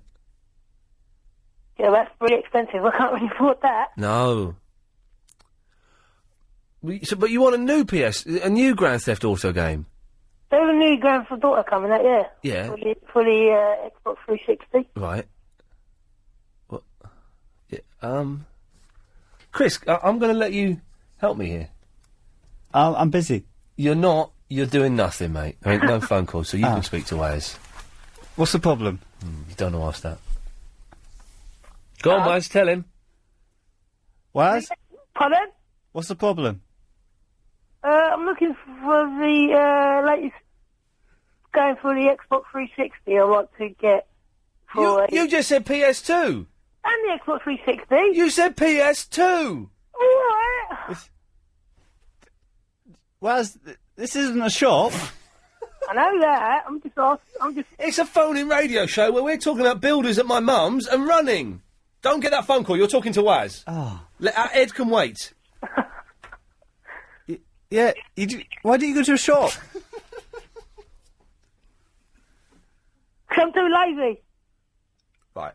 So you're using us instead of Game, or HMV, or Argos or something? Yep. You know I'm going to cut you off, Waz, don't you? Go on, then. Oh, Chris, you cut him off. Oh, with pleasure. See you, Waz. See you later. That was more fun than I thought it was going to be. Yeah. Okay, 0870 9090 973. Don't phone up just because you're too lazy to go to a shop, for God's sake. Oh, yeah. No one's called in to tell me what the Brooke Shields alphabet is. Now, I'll tell you why I mentioned this. I saw this a couple of weeks ago, graffitied on a wall, and then I've seen it a few times since. I saw it again today, and I thought, what? Is it some rubbish band or something? If you know, 0870 9090 973. I saw it at Oxford Circus today. Peter, you don't know anything about the Brooke Shields alphabet, do you? No, I really don't, Ian, no. Okay. Unfortunately. Never mind. What can I do for you, Peter? I was going to tell you about builders if I could. Please do. I wouldn't worry about them coming around at the same time, but the probability is that if one builder can't give you a time when he's going to come around precisely, you probably won't come around at all. Oh, really? And secondly, I'd also recommend that if you do get two builders round, that you get them to give you names of other people who've done work for. Okay. References. Yeah, what it is, it's quite a specialised thing, 'cause we're getting the downstairs toilet converted to a wet room, and we've had this company that... Basically, they've been recommended... the company that's supplying me the shower has recommended 6 builders that they use. Right. And so I've got 3 of them coming. And they're all kind of specialist... Specialist in kind of, disability, care at home kind of... You've got to have a membrane underneath the shower unit and all that. Oh, God. To avoid any leaking of water. It's going to be such a nightmare to organise. But I was going to say to you that you get builders who are members of the National Federation of Master Builders. Right. That means nothing. It means nothing? Nope. Why? Anybody can belong to it. Oh, God. Peter, well, you've filled me with terror, but thank you very much. I don't trust builders. I'm normally against builders, but... What do you mean? How can you be against builders? I normally sue them. What, every builder that's ever worked on your house, you've sued? Not one in my house. No, I act for clients. Oh, you're a solicitor? Yeah. What's the difference between a solicitor and a lawyer? Lawyer is an analogy for both barrister and solicitor. And you've got a barrister who mainly appears in court. I'm a solicitor who practices in practice and also appear quite a bit in court, like I was today. Peter, listen, thanks very much for that. We should never ask that question, because, okay. I mean, how can you be... Vic, how can you be against builders? How can you what? How can you be... Oh, jeez. Game of builders? No, not a game of builders. How can you be against builders? Against builders? I don't know. How can you? Well, I don't know. The last fella just said he was against builders. Well, that's... then he'll have to live in a tent, won't he? Oh, this is really proving... It started off quite slowly, and now this is proving really hard work. Right, Vic, what do you want, you muppet? Well, I'll tell you what, I was listening to you talk about getting fit and going up the gym and that. Yeah. And about you going up the escalators. Yes. You know, it struck me, I do that. I go up the escalators 2 at a time. It's good for you, isn't it, to walk up the escalators? I'm 70. You're celibate? I always go up the escalators, and always, if there's one that's not moving, I always pick that one. And I'll tell you what... They're called stairs, aren't they? No, the escalators that don't move, sometimes they're not working. Well, yeah, they're stairs, then. All right, they're stairs. A broken escalator is simply a set of stairs. Oh, is it? if you want it that way. Yeah. What they ought to do is get some of these people back into shape, is switch the up ones off and just leave the down ones on. That way we'd have less fat kids, less gun crime. Tell you what, that'll get them back into shape, won't it? Vic, you're a good lad. You're completely potty, but thank you very much. God, blimey. You don't want to swap places, do you, Amanda? Absolutely not. I'm struggling here with these fruitcakes. Let's have the travel, please. OK, M11 looking much better now. Call 0870 90 90 973. Joe is in Garforth, West Yorkshire.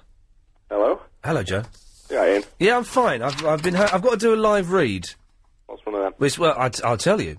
It means I've got to read this thing out live. Okay, go on. But Chris has cut...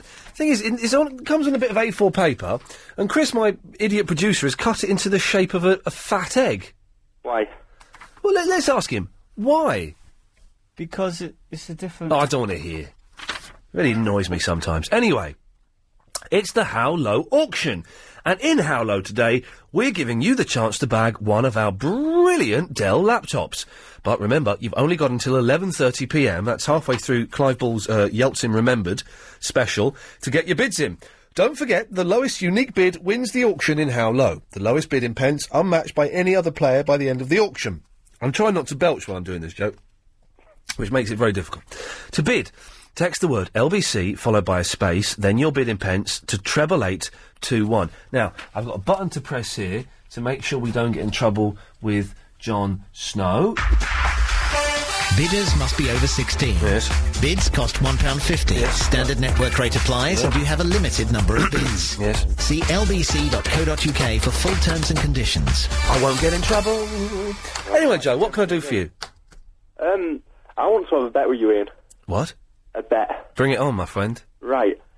Apparently, there's going to be 5 people going to die in Lost. Okay, this is Joey's a fan of Lost, for those who don't know. The greatest... Oh, by the way, don't mention what happened in this Sunday's episode, because Clive Ball hasn't seen it yet. All right, it was good though, wasn't it? It was flipping good. Brilliant. That first scene was amazing. It was amazing, and the last scene was amazing. Yes, it was. Just don't remember it. Yeah, it was very good. Yeah, it was good. I want to be able to talk about it, and part of me thinks, well, Clive Ball should have watched it last night, or he should have watched it today at least. It's Monday, but I'm not going to ruin it for him. Oh, I ain't heard your podcast yet. Oh, it was good. It was quite a good podcast. No, it wasn't the greatest one actually. You've got to change Tom's name to Grumpy Tom. He's perked up a bit. He really went off the... Oh, hang on a second. I've got to take a call. It's Bob, Clive Ball's producer. Yes, Bob? Yeah, look, you're all right. He's just going down to get a 94 right now, so you can talk about it for about 2 minutes. OK, so he'll be listening to Heart 106.2. Yeah, that's right. Any news on John Major yet, Bob? No, he's blown us out. Oh. I know, but we're still going ahead with the Boris Yeltsin special. That's from 10 till 1? Yeah, 10 till 1. Give us a call from 10 o'clock, 0870 9090 973. Anything you've got to say about Boris Yeltsin. Thank you very much, Bob. There we go. OK, well, the ending where the woman says, Desmond? Who the hell is she? I thought for a second she was someone from earlier in the episode, but she wasn't at all, was she? I thought she was going to be one of the Portuguese people from the end of Series 2. Me too, because that book was in Portuguese. Yeah. Well, I reckon she is a Portugueser, but she's somehow connected to those dudes in the ice station. But it was brilliant. The helicopter was fantastic. Yeah, it was very good. Do you know what I didn't understand? Yeah. You know when Desmond had his flashes at the start of the episode? Yeah. Well, he saw Charlie die, and then in his, second flash, he saw Charlie holding the parachute, catching the woman. Oh, did you definitely see that, did you? Yeah. I watched it twice, you see. Oh, well done, as you should do. I can't wait for the box set to come out, because I'm getting that off Amazon straight away. What happened with it coming out half a series at a time? Oh, that was rubbish, anyway. Yeah, but I did it to get it earlier. I think they only didn't they only do that in the UK? Yeah. I don't think they did it in the States. Yeah, because we got it earlier than the Americans. Hey, do you watch Prison Break? No. I'm waiting until I've finished all my exams and then I'm going... Thursday, we've got Dr. Sarah Tancredi from Prison Break is coming in. Oh, very good. Well, I'm very excited. And if anyone watches Prison Break, Thursday, I think from 7, Sarah Tancredi is coming in. That's not her real name. I need to... Chris, what's her real name? Sarah Wayne Callis. OK, maybe. We'll find out. She's coming in Thursday. Right, so 5 people are going to die, are they? Yeah, well, apparently that's what the... I know who one of them is. You do? Yeah. Oh... I'm not going to ask you who it is. Well, no, you see, I was going to have a bet with you, see, if we could predict who the 5 people... I don't know. I have a very, very strong hunch who one of them is. Who do you think, then? Well, I'm going to say it, and then I'm going to press the dump button, OK? Yeah. So that only you will hear it, and everyone else listening won't hear it. OK. OK? I don't say his name now, because I've dumped it. I think they're throwing you with that one. No, it's seriously. I think that person I've mentioned decides that for the benefit of everyone else, it would be better if they were no longer there. Seriously, I think it's going to happen. You think, or you know? I think, although, you know, Paul, who is on the podcast with us... Yes. He's read the scripts. All of them now? All of them except for the very last one. Oh. And he won't tell us a blooming thing. Joe, anyway, very quickly, who do you think's going to die? Because I realise that not everyone listening to this likes Lost. Yeah, well, they should do, though, shouldn't they? Of course they should. Addicted. It's the greatest television series ever made. Even Series 3, which has been a little bit hit and miss, is still fantastic. It's getting better. Yeah. It's getting better. Anyway, I think you can have that woman in the parachute. She's going to die. Oh, no! Right, OK. Right, don't mention that again. OK. Yeah. Claire's going to die. Yeah. Aaron's going to die. Yeah. Cooper, Locke's dad's going to die. Yeah. And Juliet's going to die. I reckon Juliet could possibly be a goner. I think Ben or Jacob is going to kill it. I think we'll get Jacob in the finale. OK, Joe, listen, I've got to move on, but thank you very much for that. Always good to talk. All right. Cheers, fella. Let's go to Paul. Sorry, some people... Paul, do you like Lost? No, I cannot stand it. Why? I don't know why. I watched the first one and I thought, what an absolute load of rubbish. Oh, you are joking. It's the greatest television series. What is so good about it? Oh, it looks beautiful. It's mysterious. It's intriguing. He's been starved for 3 months and he's still a fat kid. How does that work? You sound like a Ben Elton stand-up routine. They found a load of food on the island. No. Yes, they found a hatch of Cadbury's chocolate. No, they found a stash of Dynamo bars. Yeah. There's a massive hatch underground where there's loads of food. There's not. How did that happen then? Well, exactly. It's a mystery. I can't explain that. That's the end of Series 1, beginning of Series 2. I watched the first one and I thought, what is the big hype about all this for? Oh, it's so... Paul, listen, you're a muppet, but I will come back to you after I've done this. If your shingles has gone but the pain remains... Right. Who's that shouting in the background? That's the TV. Dog Borstal, I do believe. Oh, yeah, I know well, I don't know him, but the fella that does Dog Borstal emailed me a few times. Did he? To say what? Well, I used to do this show on the E channel where we'd take the mickey out of rubbish programmes that are on. It was like Harry Hill's TV Burt, but nowhere near as good. I don't know. It's just on this. I don't know what it's. Well, and anyway, we took the mickey out of him, and he sent me an email saying, What? Sticking up for himself? well, just saying he got the joke actually, and he thought it was all right. So that was quite that's nice. good. At least he's got a bit of a sense of humour. No, he I was seemed watching something before it. You know the spendaholics. I don't know spendaholics. No. These people, they just go crazy, spending money they haven't got. Yeah. So you want to get fit, I hear? Not really. You want to do some exercise? Well, I want to go for a run tonight at 10:30. Well, it's a bit late to be jogging around London. Be careful. Okay. I'm not going to get mugged. I'm not going to get mugged. Famous last words. Yeah. Ian's.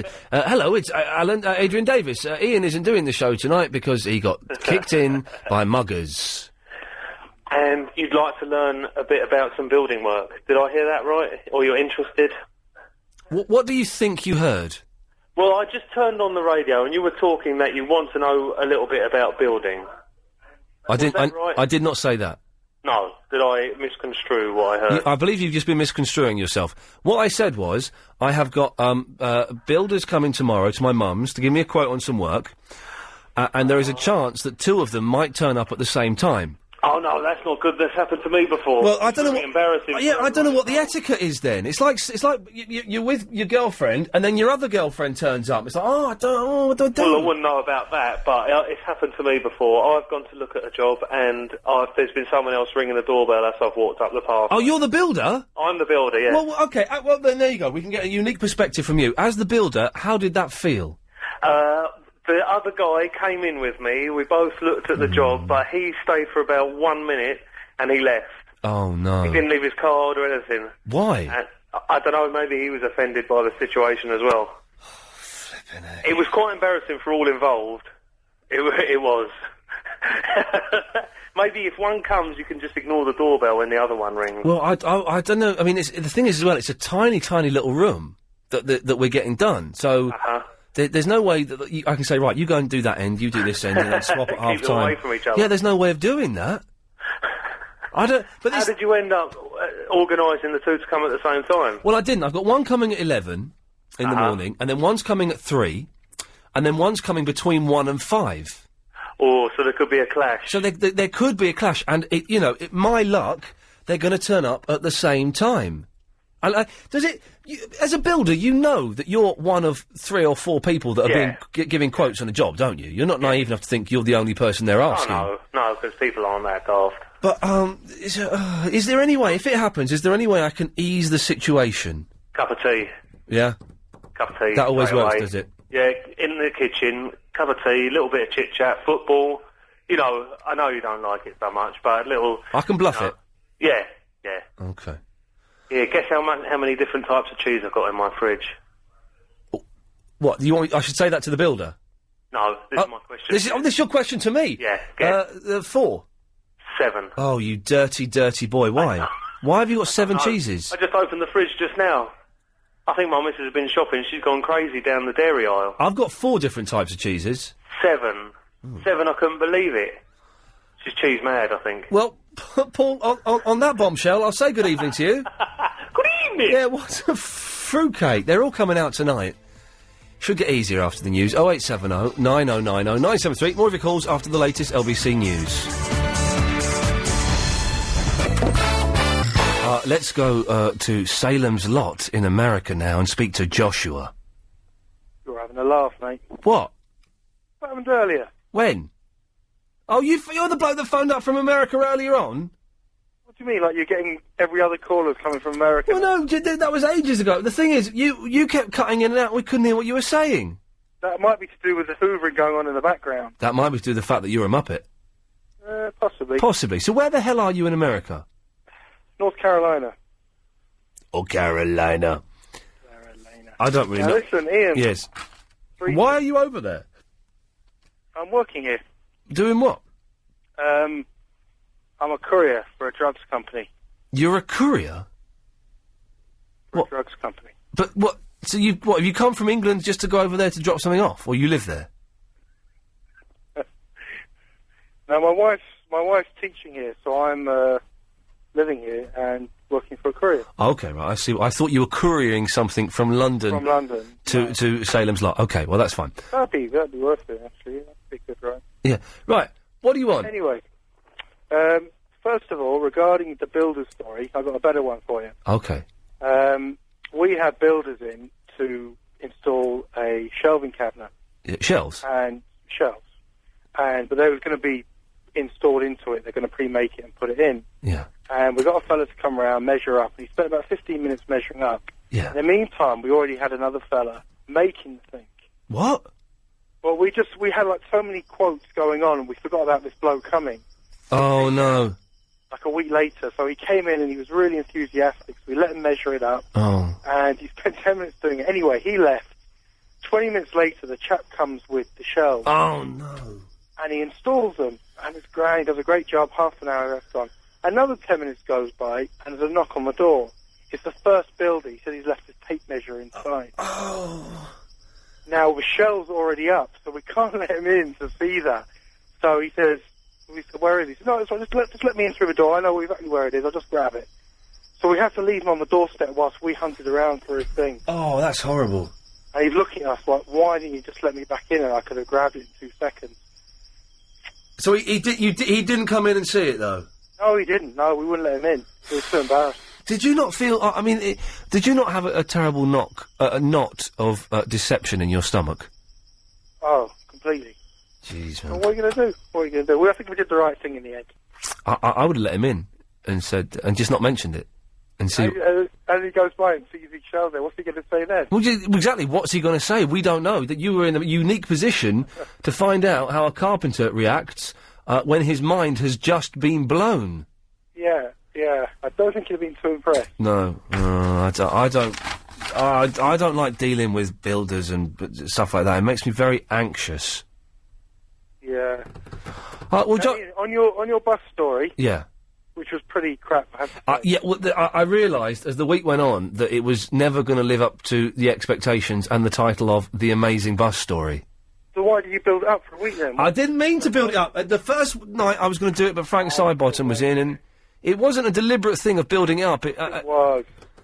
No, it wasn't. And then I got to the end of the story, and I thought, oh, actually, there is no ending to this story. It just sort of peters into nothingness. I was going to ask you, why, you know when you said you got off the bus, when everyone sort of went their separate ways, did you get off the bus because he told you to, or was that your stop anyway? No, it was before my stop. I was going to get off because I didn't feel safe on there. And once I'd made my point of saying, mate, you were driving really badly, he told me to get off then anyway. But I was. Look, you should start your ground. What's he going to do? Call the police if you don't get off the bus? Well, I did say I was going to get off, but it was a very weird situation, and I've been using the bus a lot the last few days. And so you will see him again. It's inevitable. Well, and hopefully he'll get the sack. If the number plate was right when he was reporting. Yeah, he got the guy muffed up the number plate. Never mind. We'll get Josh. We'll get him. Now, just one last... Oh, for God's sake, we keep... That's the second time, Josh, I've come to a natural conclusion in the phone call, and I've done a final sentence that ends like that. I know. And then you said, right, I'm just about to press the hang-up button, and you go, oh... Hold on a sec, I did say there was 3 things. Oh, jeez, but that seems so long ago now. Right. Now, the download on the internet, I don't listen to your programme live. No. I download it the next day, and then listen to it. Well, what are you doing now? Well, I'm not at work today because I'm off sick. Okay. That's why. You're starting to get an American accent. No, how dare you? No, I'm not. There was a little hint of transatlantic in there, my friend. No, I won't have it. No. You're trying to bring on your English accent, but it ain't working, Yankee boy. Josh is a Yankee Doodle dandy. No, definitely London. Okay, all right. On the downloads, why is it LBC is the only station in Britain or Ireland where you can download the whole show? I have to say, the LBC website, for the downloads, is brilliant. It's so user-friendly. Why is that the only station you can download the show? I don't know. Don't other stations do that? You're the only one that does. Anyway, you're getting bored now, I can tell. Where's that music from?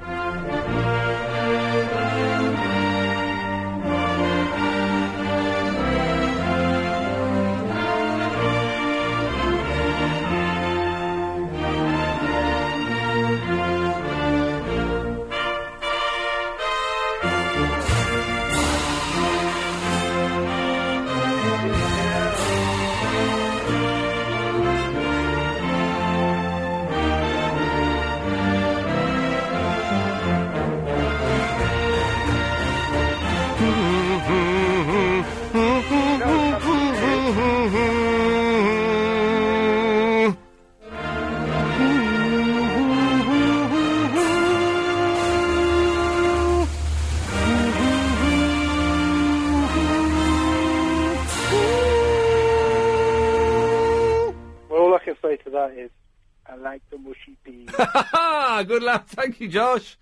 Oh, that was nice. Hello, Jill. Hello. Isn't that a fantastic national anthem? Oh.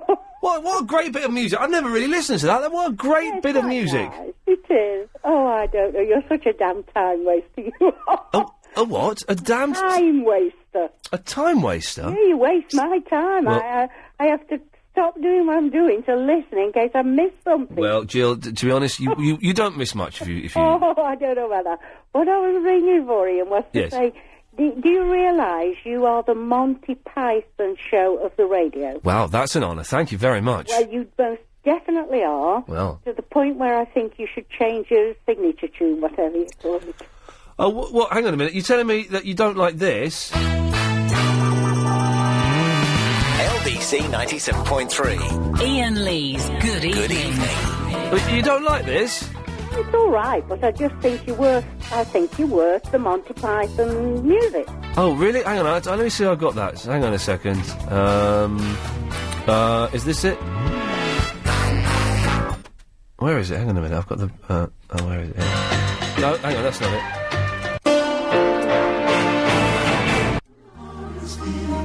Is this it?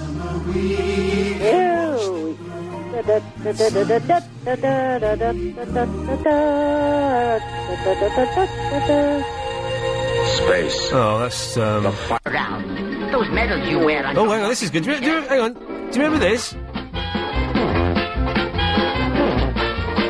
you remember this, Jill? Yeah, I remember that. It's good, this, isn't it? What are you snickering? This used to scare me, this bit. When courage is This bit used to terrify me. Those medals you wear on your It's morning quite tense. step should be there for both And then he of us goes- to our best. So stop the pigeon, stop the pigeon. And he's just like a beat behind it. Stop the pigeon, stop the pigeon, stop the pigeon, stop How are they going to stop it, Jill? Stop the pigeon. Well, they could do this. Nab him, jab him, tab him, grab him. Isn't it weird? They couldn't catch a pigeon, and they had like guns and grenades and rocket launchers Yeah, and helicopters and they couldn't catch one little pigeon. That's right. But Makes you you know think. something that's really funny? It's quite seriously, I'm saying this. Oh. I don't know whether you listened to the 8 o'clock news. I don't suppose you did. What, this evening? Yeah. Oh, yeah, Chris and I were taking notes. I'm sure you were. Yeah. Chris, have you got those notes for the 8 o'clock news? But do you No, know, they're in the bin. Oh, jeez. at the very end of it, there's a voice that shouts into whatever's been said about some demonstration or other. There's a voice that says, "Bring back the life of Brian." Oh, yeah, I heard that. Hanging on, waiting to tell you that, in my opinion, you are the Monty Python. So you copied that from the news, is that what you're saying? No. What? I was already. Chris had rung me. Oh, I you was say hanging that. On. You say that. We have no proof of that. Well, it's absolutely true. Should we ask Chris? Yes, you could ask. Chris, this woman is saying that you phoned her before. You couldn't have phoned her before the 8 o'clock news because it's a quarter. It's a 9:15, Jill.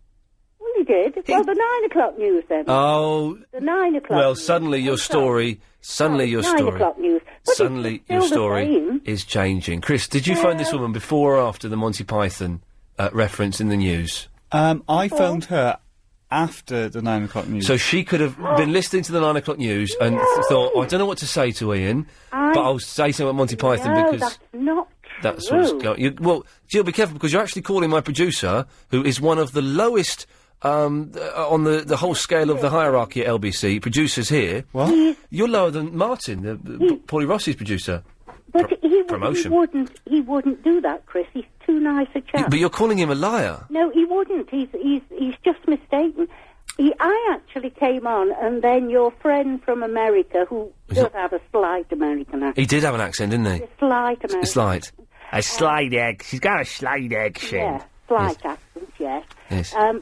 He came on, and I sat here holding on, listening to all that. Holding on to what? Onto the phone. Oh, okay. Well, Jill, yeah, Chris? Yeah, I make no mistakes, Jill. Oh, Chris, come on. You know it's true, darling. Amanda, be within a second. I'm just trying to get this drunk old woman to stop flirting with my producer. Right, Jill, you're holding up the travel now, Jill. I bet I am. I'm not surprised about that. But anyway... Move on, Jill. Think on, and you're my Monty Python. Oh, she can't even say it. Jill, don't drink anymore and put the phone down, love. Amanda's getting annoyed. Bye, Jill. Take care. Bye. I do apologise, Amanda. Right, now I've got... Hang on a minute. Oh, you just snorted. What you did there, that's- Oh, no, that's ruined. Amanda. London's image of the glamorous Amanda Redmond's ruined because you went... What's going on? Is Richard Hakey tickling you? Is he? Oh, stop it. Okay. I've got to get myself together. Yes. What was it? Is it? What is it? Oh, it's Monday. It's gin night in the travel room. That's right, yeah. I should have realised. Hang on, I'll press the right button. I think it's... It's time for the LBC 97.3 travel news now with Snorty Redmond. Right, well, if you're coming in town on the M, excuse me... And Of the hits. Midge is in Whitechapel. Hello, Midge. Good evening. Good evening, Midge. Good evening. Good evening, Midge. Ian. Good evening, Midge. Good evening. Good evening, Midge. Ian, what happened Sunday? Watching the usual standard. Excuse me? Sunday. What? The show. What are you saying? You're watching the usual standard. Sunday, Monday. They have... No, not that Sunday. Tuesday, Wednesday. No. Thursday, Friday. Sunday. The weekend comes. Sunday, Monday. The weekend comes. Happy days. Sunday, Monday. Happy days. Tuesday, Wednesday. Happy days. Thursday, Friday. Happy days. The weekend comes. Tuesday, Wednesday. Sunday, Monday. Thursday, Friday. Tuesday, Wednesday. Happy days. Happy days. Happy days.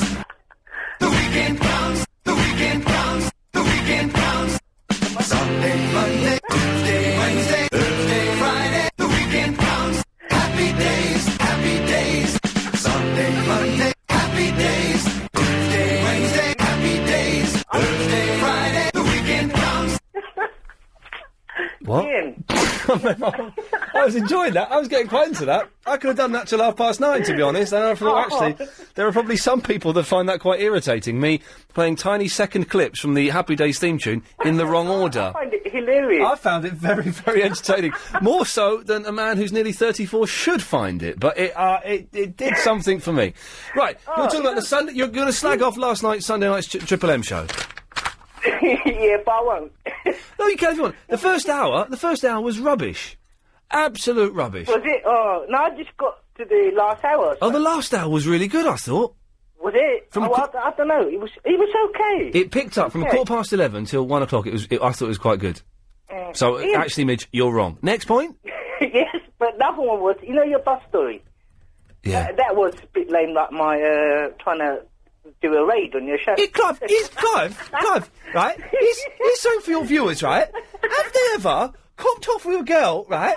While their fictional girlfriend, best friend, right, Clive, good evening, is sitting there watching it, like your viewers, right? And I was wondering if it'd make a good talking topic, because it happened to me yesterday, even though I'm making it up. Because I haven't got a girlfriend, Clive, but I'm pretending I have, and I was copping off with her best friend. I was in bed having sex with her, right? But it was only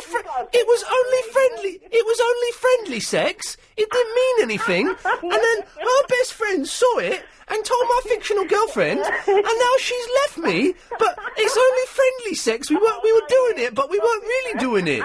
It wasn't me. That's you, Midge. That's you when you phone up. I'll be listening to Clive at 11:30 tonight, midway through his Yeltsin Remembered, and you'll be going, have this something for your viewers, right? Have they ever been having sex with a girl, but it was only friendly sex? It was only having... That's what you'll be doing, Midge. Because I haven't got a girlfriend, but I pretend I have, Clive. I was just wondering, it's a talking topic for your viewers.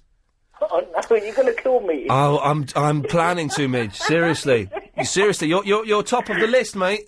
Oh no! Yes. I know I was going to give you good advice on how you can juggle the builders. Oh, okay. How? Okay. I think I might let you suffer. Well, oh no. What is Richard Hakey down there tickling you? It's you. Yeah. You're a comedian. How You're am I? worse than Barry, you know. I'm worse. How can I tickle the builders?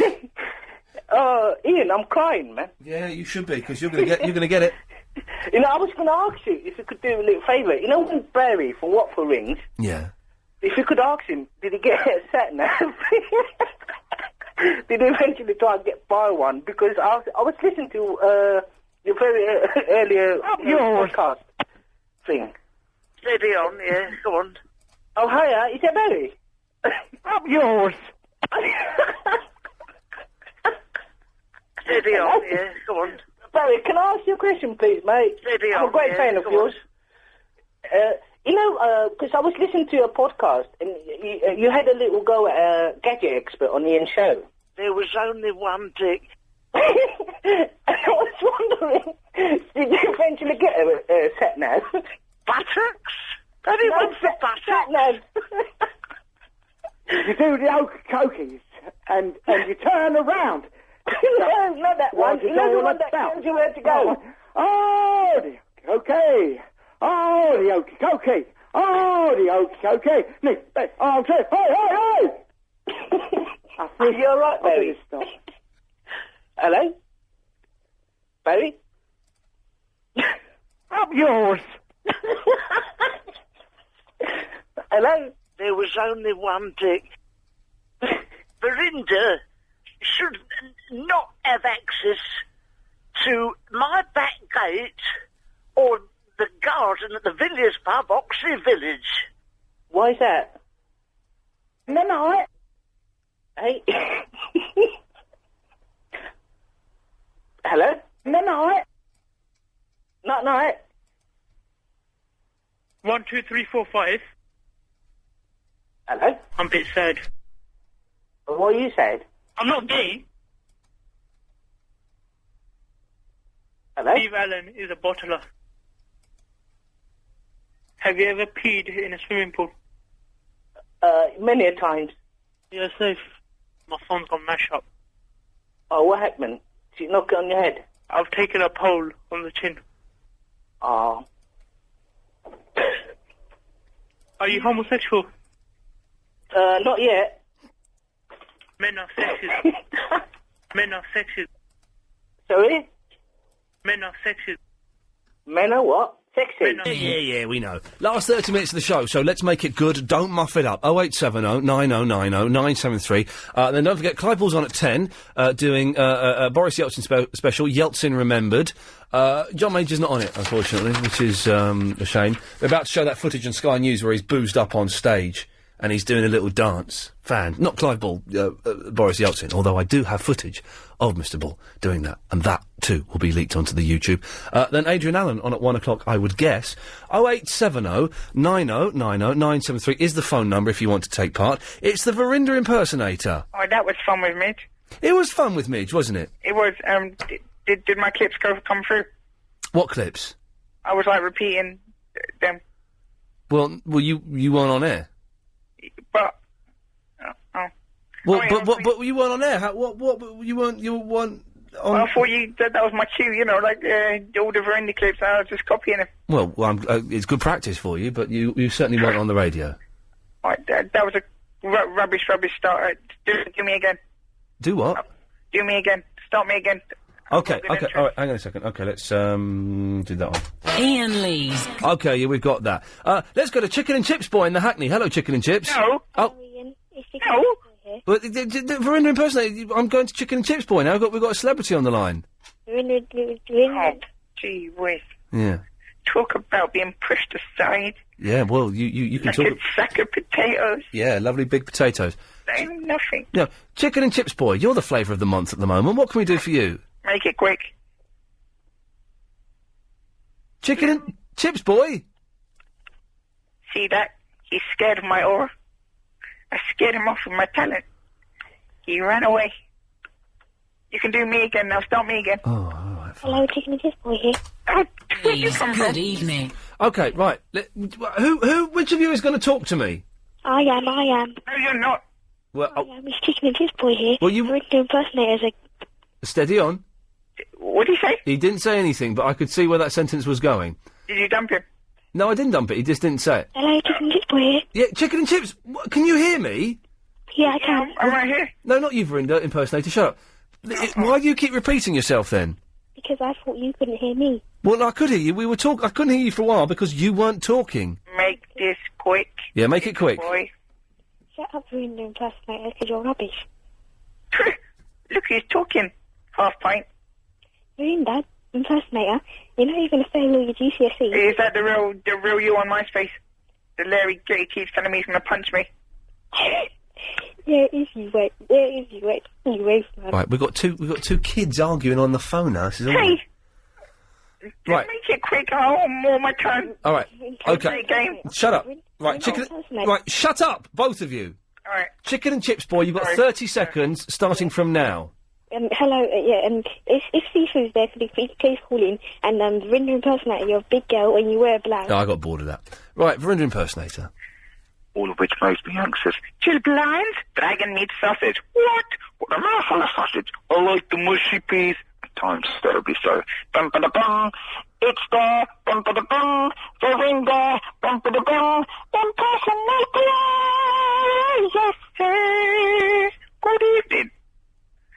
I want to play a game. Oh, for God's sake. All right, but be quick, because I'm getting bored now. That was excellent, by the way, but come on now. Okay, if I win, I am allowed to cut your toenail clippings and keep them. Oh, jeez. Just, right, yeah, get to the game. Okay. We're getting close to Yeltsin Remembered with Clive Bull, and it's, it's got a lot of stuff to get through. We are going to play a game of Connect 4. Oh. I'm not drawing a Connect 4 grid. All you have to do is draw 7 vertical rows. Right, well, do you know what? That ain't happening. Globule Apprentice. Hi, Ian. Hello there. 3 things. Are you on half-term? No, I'm back at school. Okay, well, that's something then. Most people are back at school. I thought so. Yeah. Right. First thing is, my friend Jamie, he phoned up quite a while ago, and he accidentally swore on your show. Well, he shouldn't have done that. And he said sorry, can he come back on? No. Second thing is, Verinda impersonator, if you're listening, back off Chicken and Chips boy, because I'm backing up Chicken and Chips boy. He said back off, so that's fine. This is like being the bloody dinner lady in the school playground. It's just kids threatening other kids and sending a bit. Can we get Chris? After this, can we get just grown-ups calling in until 10 o'clock?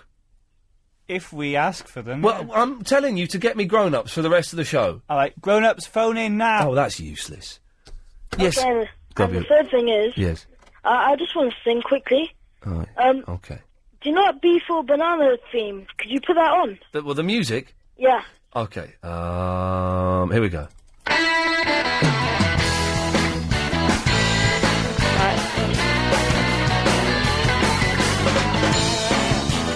Well, you missed it. No, I'm there. Right, hang on. Oh, flipping hell. G is for globule. G is for globule. Globule. Right, okay, well, that was a waste of everyone's time. Zach! Hi there. Hello, Zach. How old are you? 20-something. You can stay on. I want adults only. It's an adults... Hang on a minute. Hang on, I can do this, look. It's time to cover your kids' ears or send them out of the room, because this bit is only for adults. It's adults only with adults.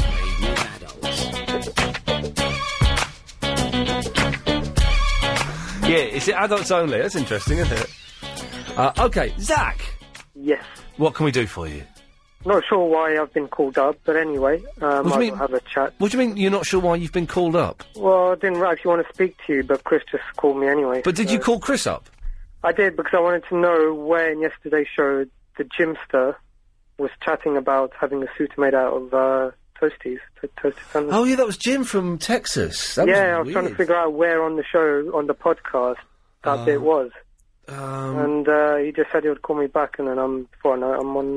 well, he's not really doing a brilliant job this evening. It's, No, he's not doing much of a job at all. No, at this point. But Jim, I don't remember what time that was on. No, because I think he phoned several times during the show or something, and I couldn't... He may have been on a couple of times, but he was... Yeah. It was very interesting. He basically is a guy in Texas called Jim who works in a sandwich factory. He phones up from time to time, and he was saying... I think he was saying, it's hard to understand him, that he had a suit made of toasted sandwiches. Yeah, or maybe he was saying a soup and some toasted sandwiches. No, it was definitely a suit, because he wore it. Really? He was saying that he wore it. Gosh, I wouldn't want to be sweaty in that one. No, hang on a second.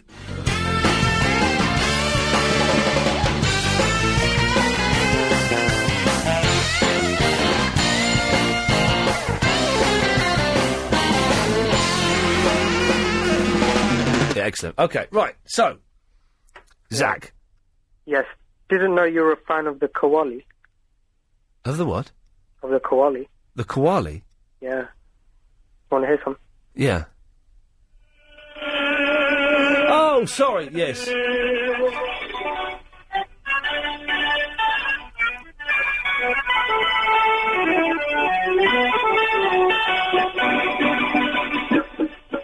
It is good. Have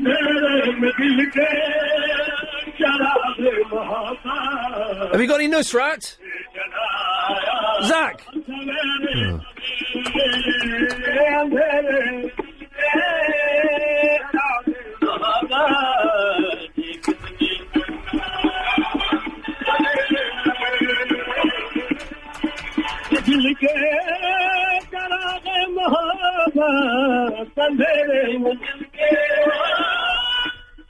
Yeah, Zach! Zach! Zach! Zach! Zach! Zach! Zach!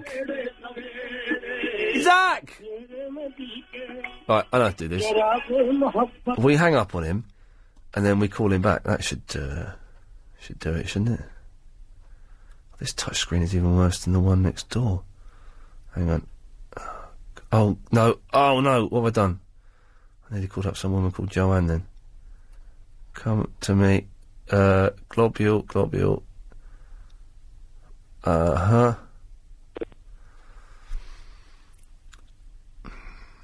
You should have shut up by now. Hello? Yeah, Zach, right, I can talk to you at last. Yes. Have you got any Nusrat Fateh Ali Khan?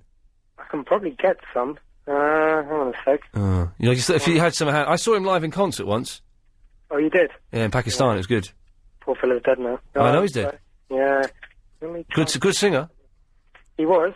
He sang with Pavarotti once. He sang with them all. What's that album? That kind of album he did with like some Western dude, Night Music or something. I can't remember. He did the music for a film. You know, Dead Man Walking. Yeah. He did that. Let's try and find. Trying to get some up here on thingy. There we go. We'll do in a minute, Joe. Hello. Yeah. What?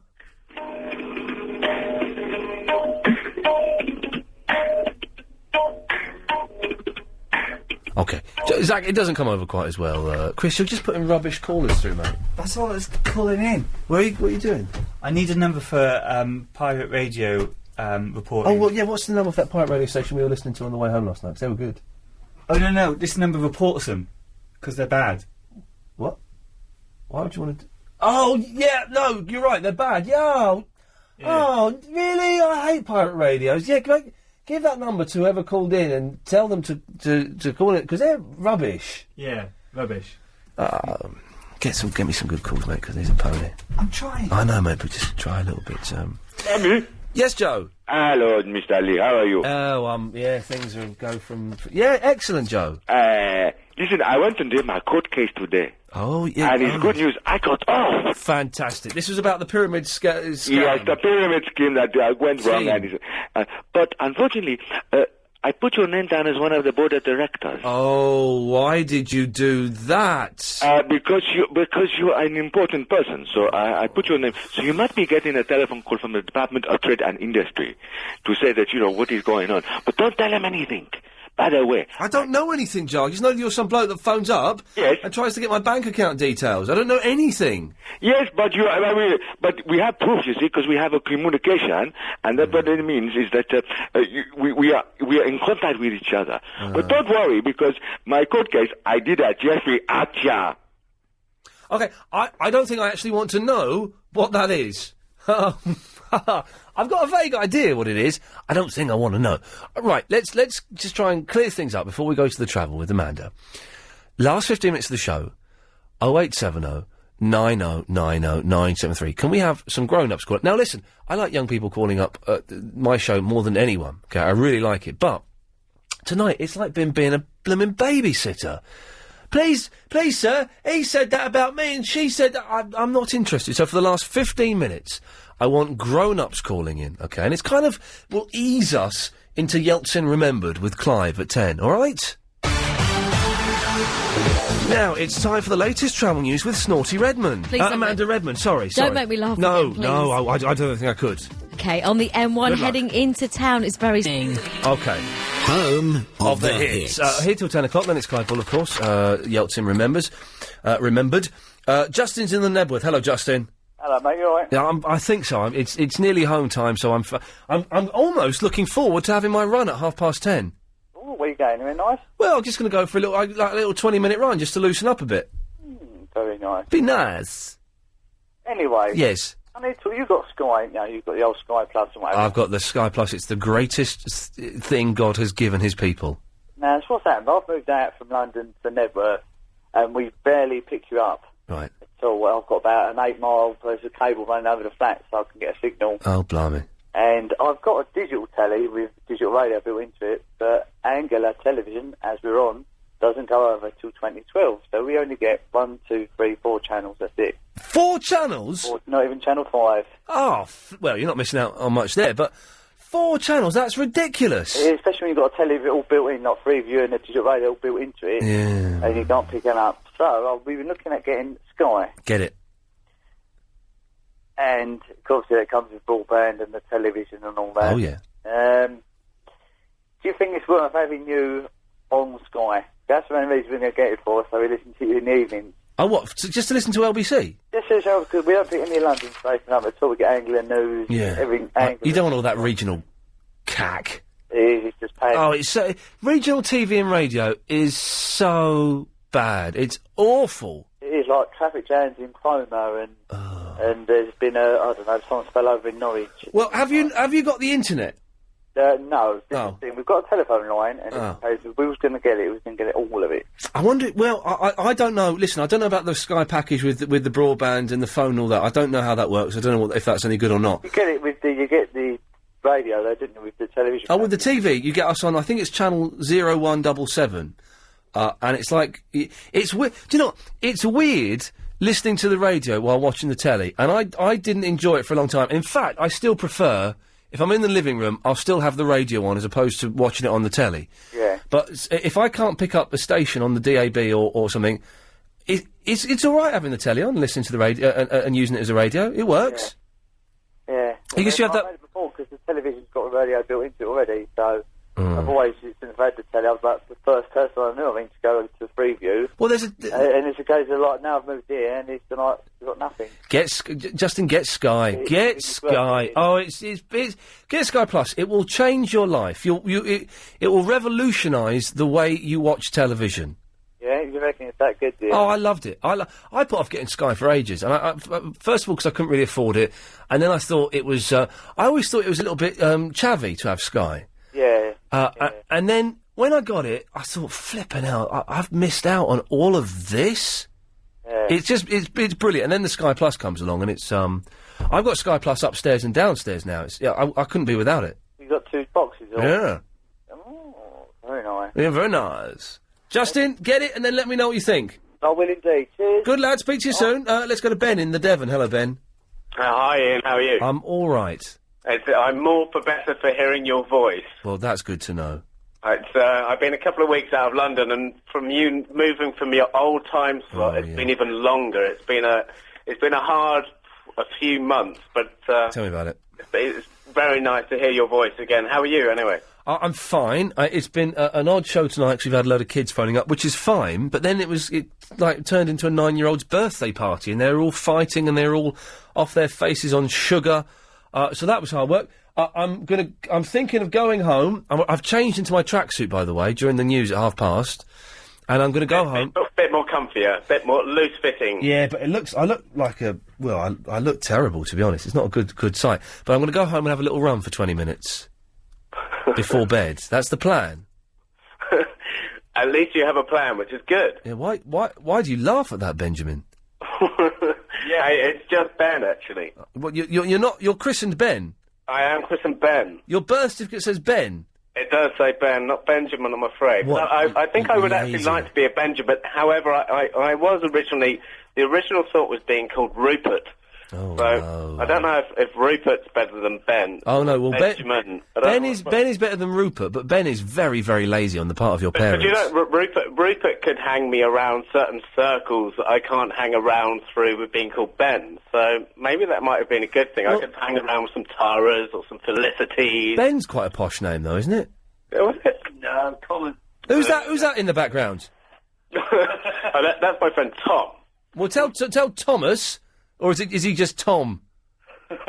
Tell him to shut up. How dare you? Shut up, Thomas. I'm talking to Ben. Oh, I'm talking to Rupert. He's just a very rude individual. He doesn't understand. No, I don't like this. Don't like this sound between of people. him, yes. Anyway, Ben, was there a point to your call? Sorry? Yeah. Was there a point to your call?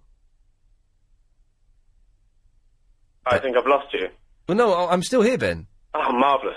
Yeah, but I tell you what, you've lost me now. Let's go to Tim in the Ealing. Hello, Tim.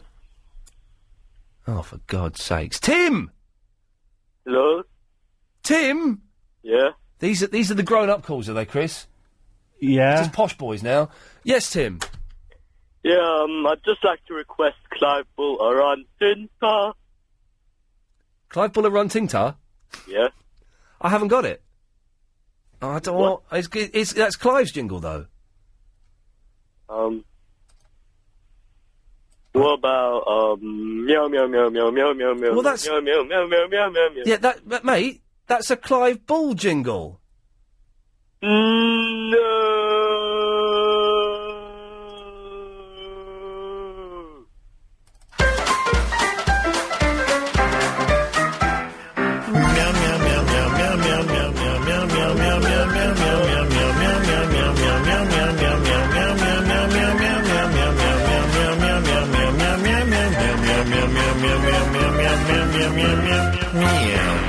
Is that right, Tim? Mm-hmm. Some people, you work flipping after them, and they're just never happy, are they? Need car or van insurance for a few... It's my first muff-up of the evening, and that's because I was reading that email. I've never seen so much bad language in one email. I know, he's a naughty boy. That email makes me anxious. Pamela! Hello, darling. Chris, I'm going to leave your microphone open, so if you want to join in for the last few minutes... Yeah. Why the now last I've few got minutes? a really nice surprise for you. I was talking to Chris, love, hang on. Pamela, hang on. Yeah, I was just saying, if you want to join in for the last few minutes... Why the last few minutes? Well, because you ain't got no work to do, and, Well, actually, this is the busiest part of the show now. Why? Because we've had the most phone calls in this Yeah, bit. well, I'll put them through. And also, we're probably going to talk to Pamela, because she sounds well fit. Well, you can tell Andrew and Jackie we probably won't get to them. Oh, hang on a second. Jackie? Yes, I. Stay there, but we probably won't get to you. Okay, because we're talking to Andrew? Yeah? Stay there, but we probably won't get to you. Oh, I don't mind. Yeah, good lad. Right, so, Pamela. Hello, baby. Hello there, baby. Now, sweetheart, have I got a surprise for you? Uh-oh, what? You're my mum? No, I'm the same age as you, actually. You're the same age as me? Uh-huh. You sound about 50. No, I'm not. Well, you sound it. You want to see me, baby? I've got long dark hair and green eyes. Oh, I like eyes. Have you got two of them? Oh, yeah. Even better. Yeah. Yeah, two eyes. Also, I can speak Indian. Jackie? For some reason you're on speakerphone. Forget Jackie. No, I know, Pamela. Oh, jeez. Pamela, I'm talking to you. I don't know why, but you're on speakerphone, Jackie, so can you just keep it down a bit? Thank you. You too, Andrew. I think you're on speakerphone too. Yeah. Andrew? Andrew? Hello? Yeah, you're on speakerphone. Can you keep it down? Okay. Right, Pamela, what were you saying? I said I speak Indian also. Ekto ticha panchache. Main bolo Hindustani, okay? Oh, perdesi, jana nahi. Suno? That's all I speak. Suno means listen. Okay. Suno main bolo Hindustani. Yeah. Main Gee. tusi Hey. Sangeeta especially for you. Okay. Okay? I don't know what that means. Right, you listen, Suno, listen. Okay? Yeah. Right, you wait. Are you ready for this? Yeah, hang on, Jackie. I'm just stay there. I'm talking to some weirdo. Yes, Pamela. I'm not weird. No. Definitely not. Okay, so we'll send a picture This of is yourself. this is what you wanted. Ali Khan. Oh, okay, here we go. Lovely. Sorry, Jackie, I wish I'd come to you now. Yeah, there you go. I've made a bad choice. Sorry, Andrew. That's cheered you up. Hello. What? Hello. Hello.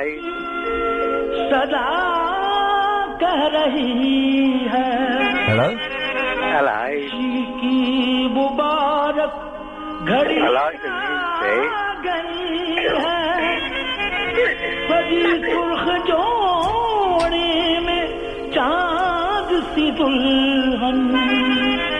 the music. Hello? Hello. Hello. I like the music.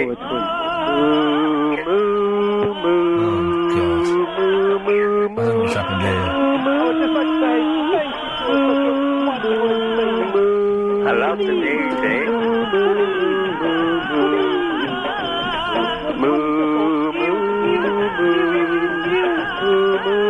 Right. I don't know what's happened here. Something's gone terribly wrong. Yeah. Keep listening. Clive Bull's on at 10, remembering Boris Yeltsin in his special Yeltsin Remembered, although John Major will not be on the Clive Bull show tonight. Is that alright? Hello. What a mess. This does not look good, Chris. We are in serious trouble with Mr. Lloyd tomorrow. Yeah.